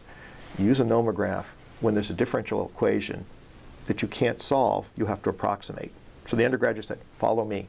We just walked to the math department. We went to the first open door. It was on a Saturday afternoon. And we walked in, and he said, and he explained in undergraduate terms what the problem was. And the math guy said, yeah. And he just wrote some things down. The undergraduate, we took it back. Within, I'd say, a couple of days, the undergraduate had reduced this to computer code, and we wrote a paper on how to determine a median lethal dose and its error. The error was the hard part, using a small computer. And the solution to this differential equation was so simple for the undergrad and the, well, for the postdoc in the math department who became a co-author. And the undergrad knew what we needed to do, but basically that little team that just formed lightning fast on a Saturday afternoon, brought on by Open Doors, resulted in something that it's one of the most quoted papers that I have. It became, people started selling the program. We should have copyrighted it. It was amazing. Okay, so this collaborative environment keeps me here. The second thing is that I think that MIT is a small shop, 1,000 faculty. Somebody told me once that's about the same number of players there are in the NBA. Okay, so just putting it, you know, it's just not a huge number. Okay, and hopefully playing at the same level as the NBA, you know, in science and engineering and management and the other, you know, political science and the other areas that we play. We hope we play at that level. And everybody can be very entrepreneurial, and at the same time we'll work as teams in order to attain our entrepreneurial objectives. So it's a small place, and I think I'd get lost at Berkeley or University of, and fill in the blank, state school, where they, you know, have 30,000 undergraduates and, you know, many faculty members. So it's basically a place you enjoy coming to work because you get to work in a collaborative way with others. Are there, what do you think are the great strengths of MIT? Well, the people are, the great strengths of MIT include the people. I mean, I think that this place has a unique knack for being able to identify people who are going to work well in our meritocracy. Okay, we reward in certain ways, and we admit to it. It's just ironic we're having this interview on the first day of campus preview weekend, when the next generation of lifers, perhaps, well, actually they're going to be lifers. I mean, you know, most of them are going to graduate from MIT, and they'll have a lifelong connection to this institution. I think that I have a lot of admiration for our people in admissions, because I've never met a student that didn't deserve to be here. And you know, it's not every one of them will make it for whatever reason. You know, some will leave voluntarily and so on, but the bumps in the road thing will come up. But I think that the people here are matched to the historical boundary conditions set up by William Barton Rogers, okay, who said, you know, we want people to come here who are going to solve problems, okay, and they're going to be the things that are associated with our roots as something that succeeded the Industrial Revolution. And so we defined a biological phenotype as to what we wanted, and we defined that's something that didn't exist at many places at that time. People are going to have their fingertips on the pulse of what society needs, and in a blue-collar kind of way, go out there and solve those problems, and not try to make a big, you know, have a big, you know, fanfare about it, but to just, you know, solve problems one right after another that people need solved. It's a good thing. That's what I like about MIT. So I came across this very long and impressive list of awards that you've won. Any of them, you know, have a particular deeper meaning for you than others, maybe? One was this one called an Outstanding Investigator Award, which was a 9-year grant from the National Cancer Institute, and it you know, was a few pages, but what it said was, we're going to take all the money that you've got now, we're going to add, I think, 10% to that, and you can work on anything you want for 9 years. You don't have to worry about competitive review of your work. And it was at a time in my life when, you know, I was probably at my creative peak. And for example, you know, the work on lethal mutagenesis, which became Koronis Pharmaceuticals, which became KP 1461, the origins were really in the freedom that I had to do whatever I wanted. Okay. It would be something very similar to these MacArthur grants that they give now, where those just come right out of the blue. I mean, that's great, but you know, somebody tapped me on the shoulder and said, you know, here's $1 million. Good luck. I think the second one that I'm very proud of is last year I got a Martin Luther King Leadership Award, and it made this adrenaline feeling when they told me I got this. I mean, I just felt warm because you know, my wife and I were for 7 years the Housemasters in Newhouse, and anything in this area, you know, she is more important than me. Okay, but Newhouse is more than 50% underrepresented minority students, and it was just an amazing experience for us, and in particular our children, to grow up in that kind of diversity and to understand the problems, in particular socioeconomic, you know, really financial aid issues and so on, that we became specialists in by working there. You know, understanding that for a Mexican American student, that their financial aid was really important because they were sending a lot of it home. And these are things we never realized. Faculty didn't realize that this is actually, you know, sending financial aid is not that much. You know, you're sending it home, but that makes a lot of difference. That, you know, there's $1,000 or something that you send home. So we learned a lot, and there's just one short story from my daughter. You know, Amy went to Dartmouth, and the desk workers at Newhouse were mostly Hispanic and African American students working as part of their earnings expectation for their financial aid, working at desk. And my daughter would, whenever she had trouble with math or science, anything, she'd go out and ask the desk worker. Invariably get a terrific response. I mean, that person probably had, you know, a much higher SAT score in math than her teachers in school did. Okay, so she's getting high quality tutoring for free. And my daughter grew up associating minority status with intellectual superiority. And she carried that with her to Dartmouth, and there's just kind of this I mean, that I think is good. It's really good.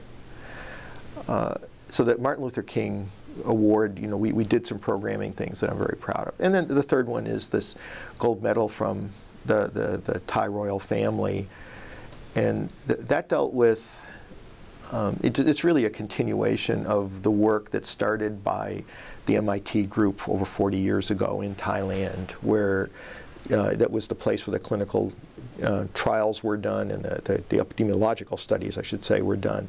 And MIT had a long-standing association with Thailand. And as I became more senior at MIT, and in my field, I was able to do things that helped Thailand and others. There are 14 countries in the developing world in a program that is based in Thailand. And through my colleagues there, we were able to do something that had what I believe is a real tasteable impact on education in that area of the world, and also the ability to, the kind of education you get out of MIT is the kind of education that allows you to create industry. And creating industry will create, I think, will take care of poverty. And that's, I think, you know, I do what I can teach. I can help people learn how to be better researchers. And that's what the Chulalongkorn Medal was from Thailand, was for helping to create an educational program. But then in addition, if you got a school, you got to actually create industry. You know, if you're going to train people, you got to provide jobs for them later. So this, we had the opportunity to go in and create industry that would go along with the academic program that we actually transported from MIT and brought to Thailand. Since you and your wife are both involved in taking the MIT students to Thailand, it's every year. you've been doing it, right? Can you talk a little bit about that program and the value that you see it gives to the students who participate? The program that my wife runs in Thailand is parallel to my program, which is the one training Thai students there. So again, it's out of the spirit of reciprocity that I think is really important. In other words, I go to Thailand to teach Thais and students from 13 other countries in the developing world, and I have research there. Okay? As a reciprocity, Thailand hosts my wife and between 7 and 10 MIT undergraduates, where they get an international experience. The international experience is extraordinarily important. Susan Hockfield,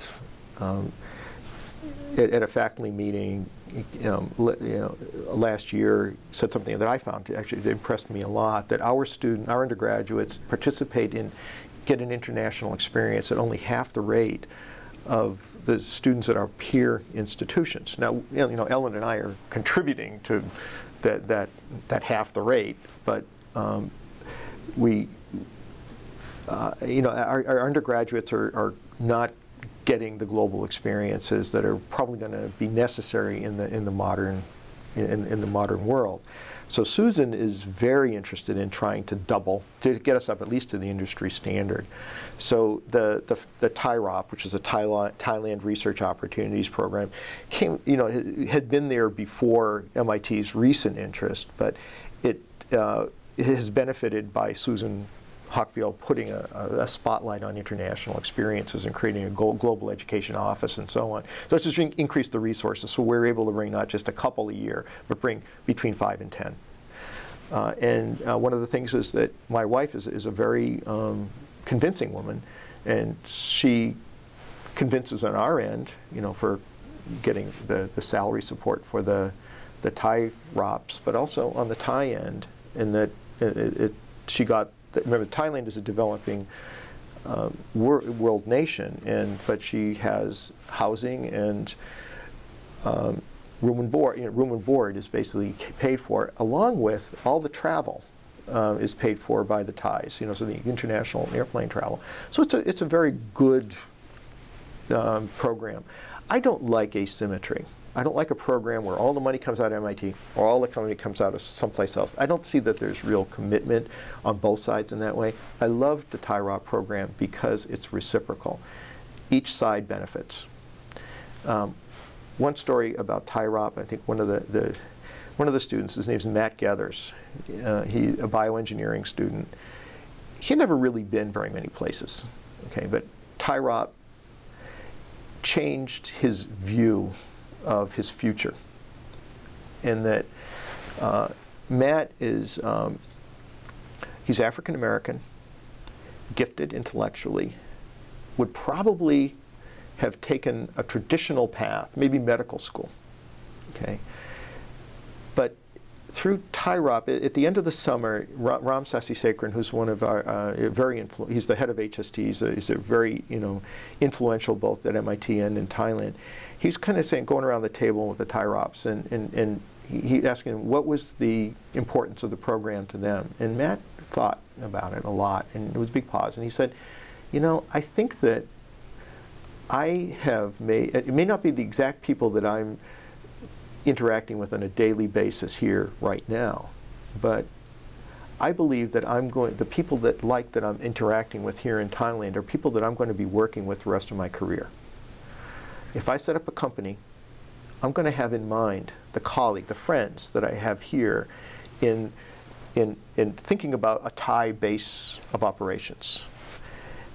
I'm thinking a lot more about international development and how, if I set something up in the United States, how, I've got to think about marketing issues and so on in order to make a profit and so on. But how do I restructure my thinking to think about the fact that the people in Thailand will have the same needs, medicine or whatever, but how do I provide access to them? So it's opened my mind.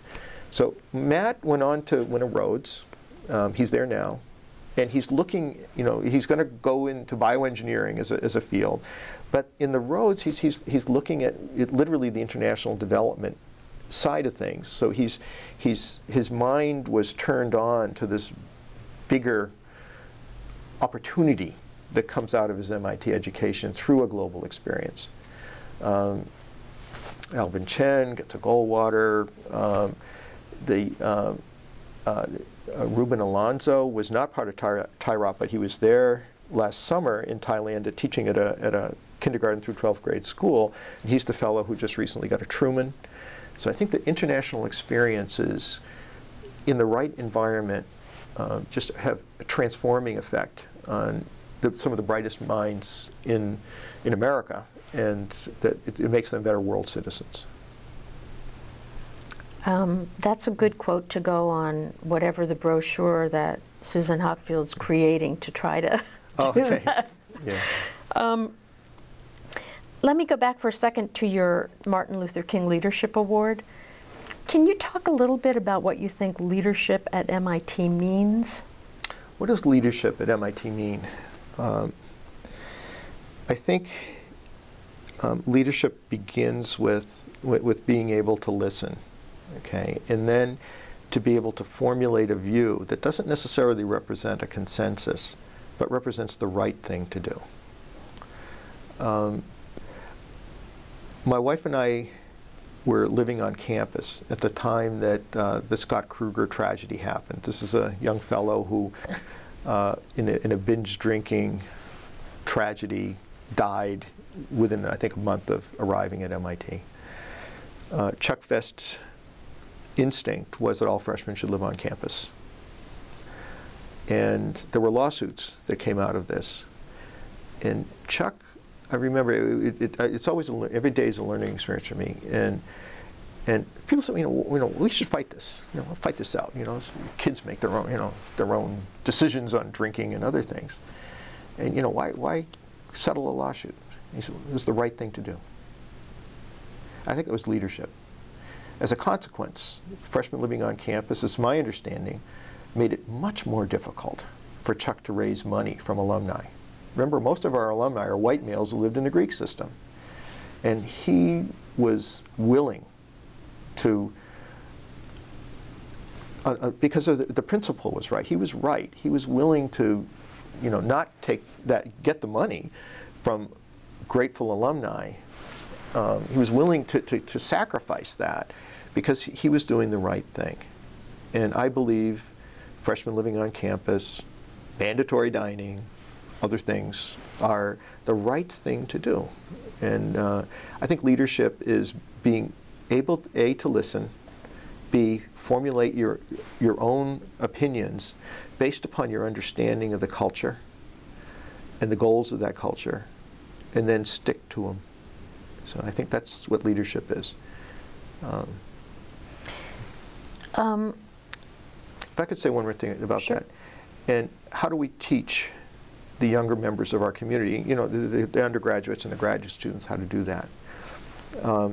So my wife and I live in Simmons Hall.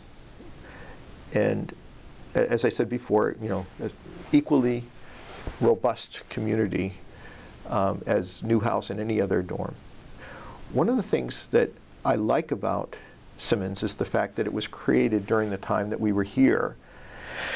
And in order to help develop leadership, the students had a lot to do with creating the community, and not just creating a community, but creating a set of rules that community lives by. And how are they going to work out governance? I remember very clearly sitting in and listening to the students saying, one of the students, his name is Jeff Roberts, he's an alumnus, he was the Dormitory Council president at the time, saying that from his perspective, the purest form of democracy for a small group is a New England town meeting. And that, so he said, could be a way we could run a dorm where everyone has an equal vote and everyone is invited to a meeting where they can speak their mind and influence others. I've seen a lot of leaders emerge from the New England town meeting format that Simmons has. It isn't always pretty.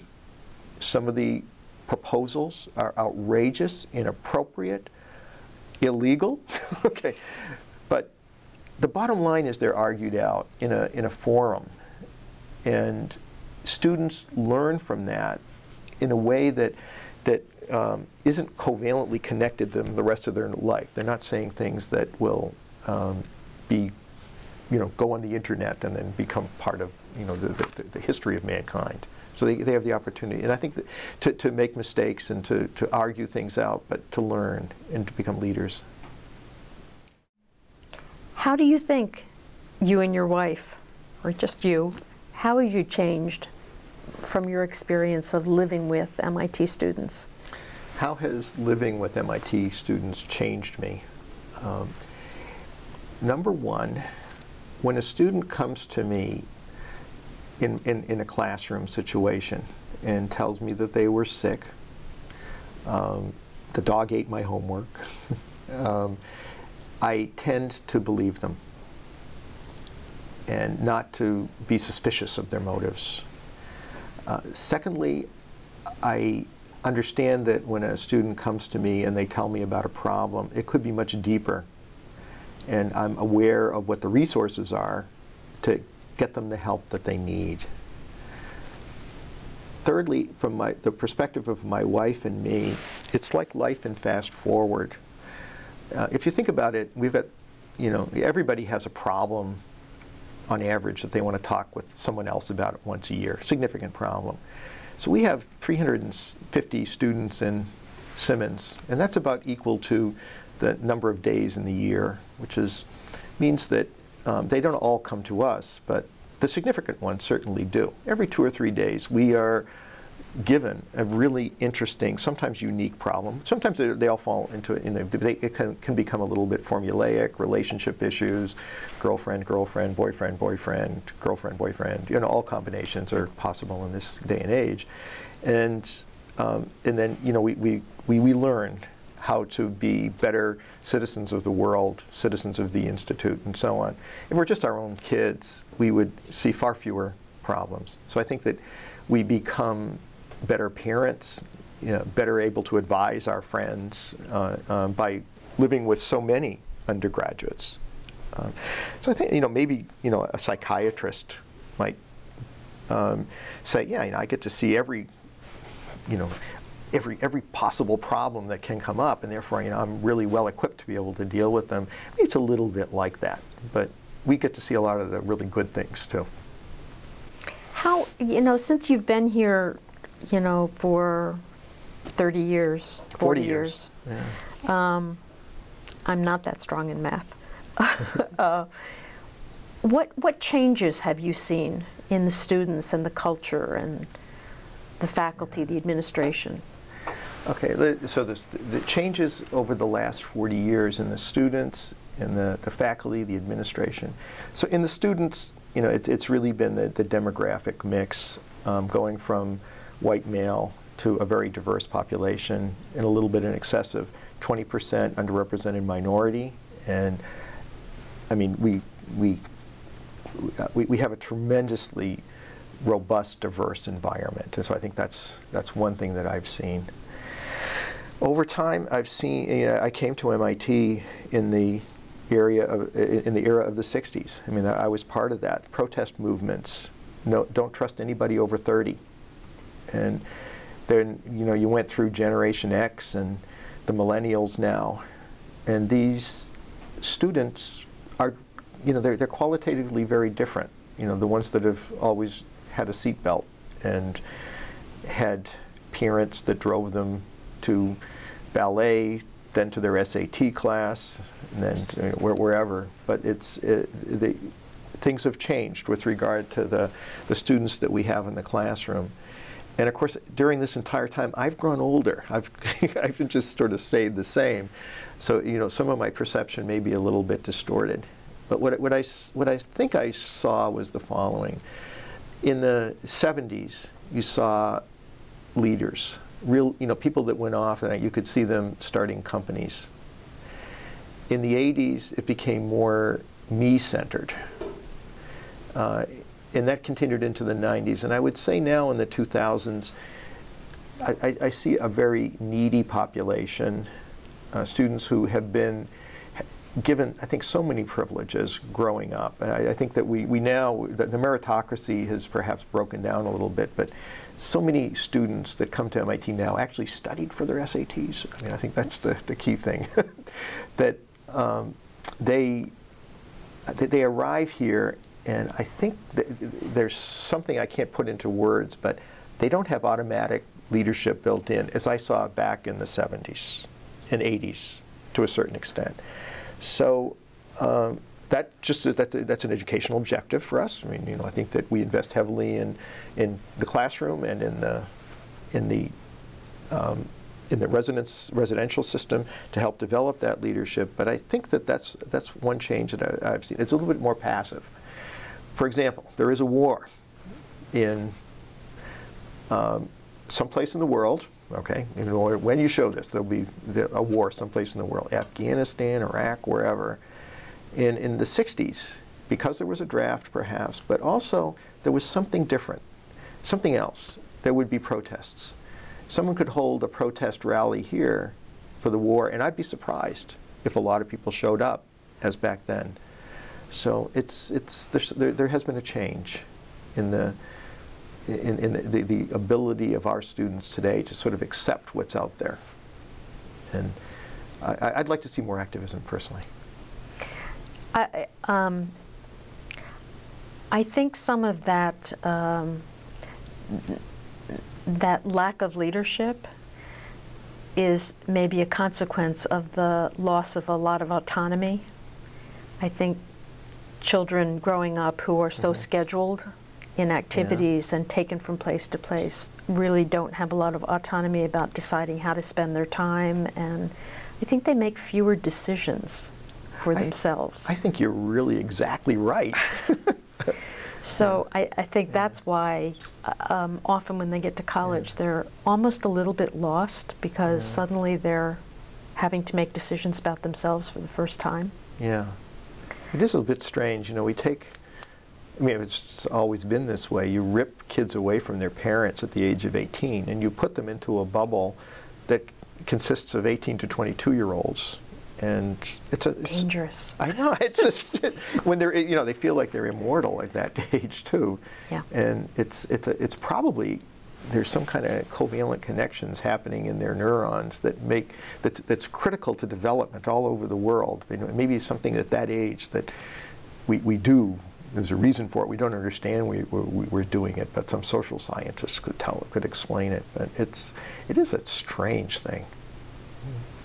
Do you have any advice that you would, for other faculty members, for students entering MIT, for graduate students just starting at MIT?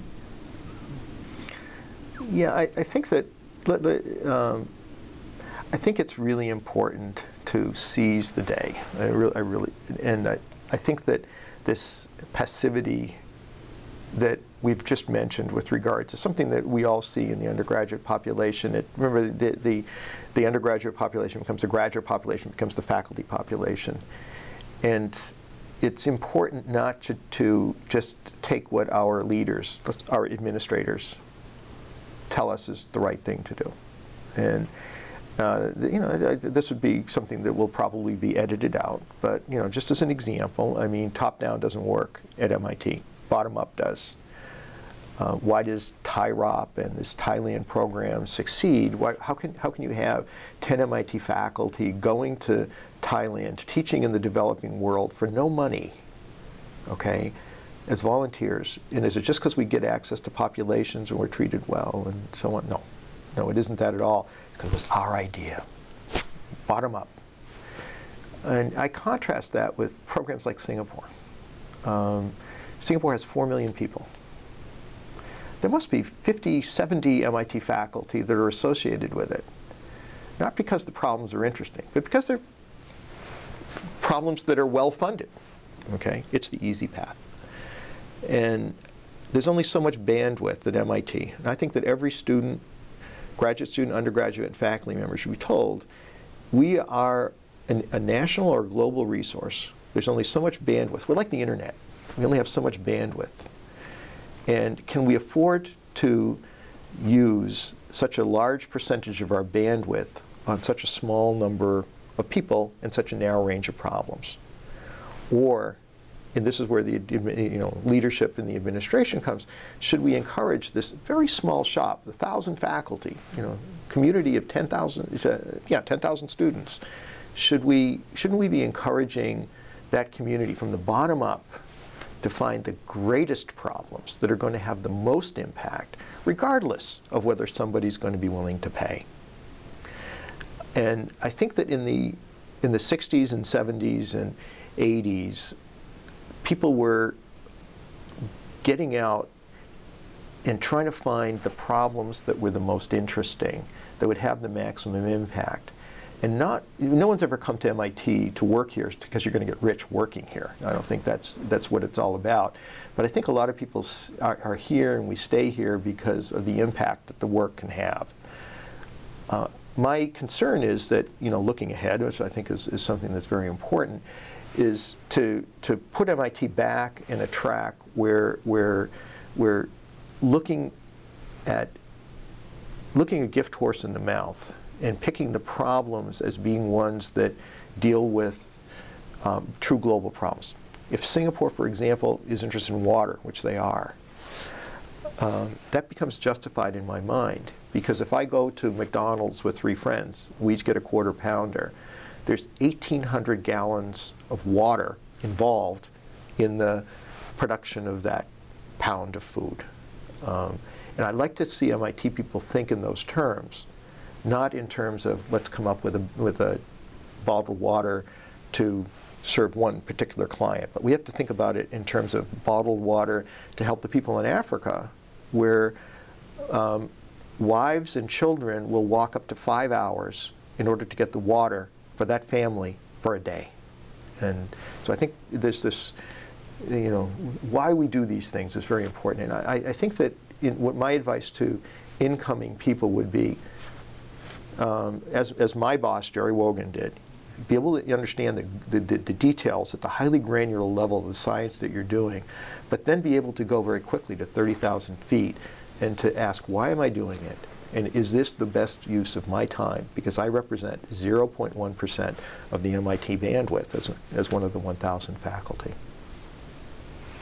So we've covered a lot of ground. I didn't get around to asking you about the Gem 4 or Woods Hole, and so there are a couple holes still, but are there things that we haven't talked about that you think are important to include in the interview that you want to say?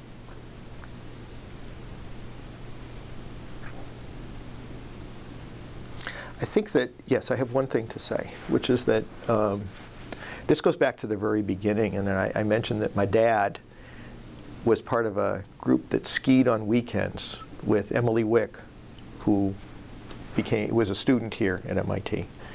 And I think that my daughter went to Dartmouth, where they have the Dartmouth Outing Club. Okay, I feel very strongly that everybody has to build into their life the time to do things like go skiing and not just work all the time. And I think that one of the messages that I would like to get through, that I've been pounding on for a long time, is that as part of our undergraduate's education, to say, don't do too much. Okay, go out on a date, go skiing, just go for a walk. And I think that something about the way the current generation has been driven, either by somebody else or, as you said, or by themselves, that they don't really, they're joyless in a lot of ways.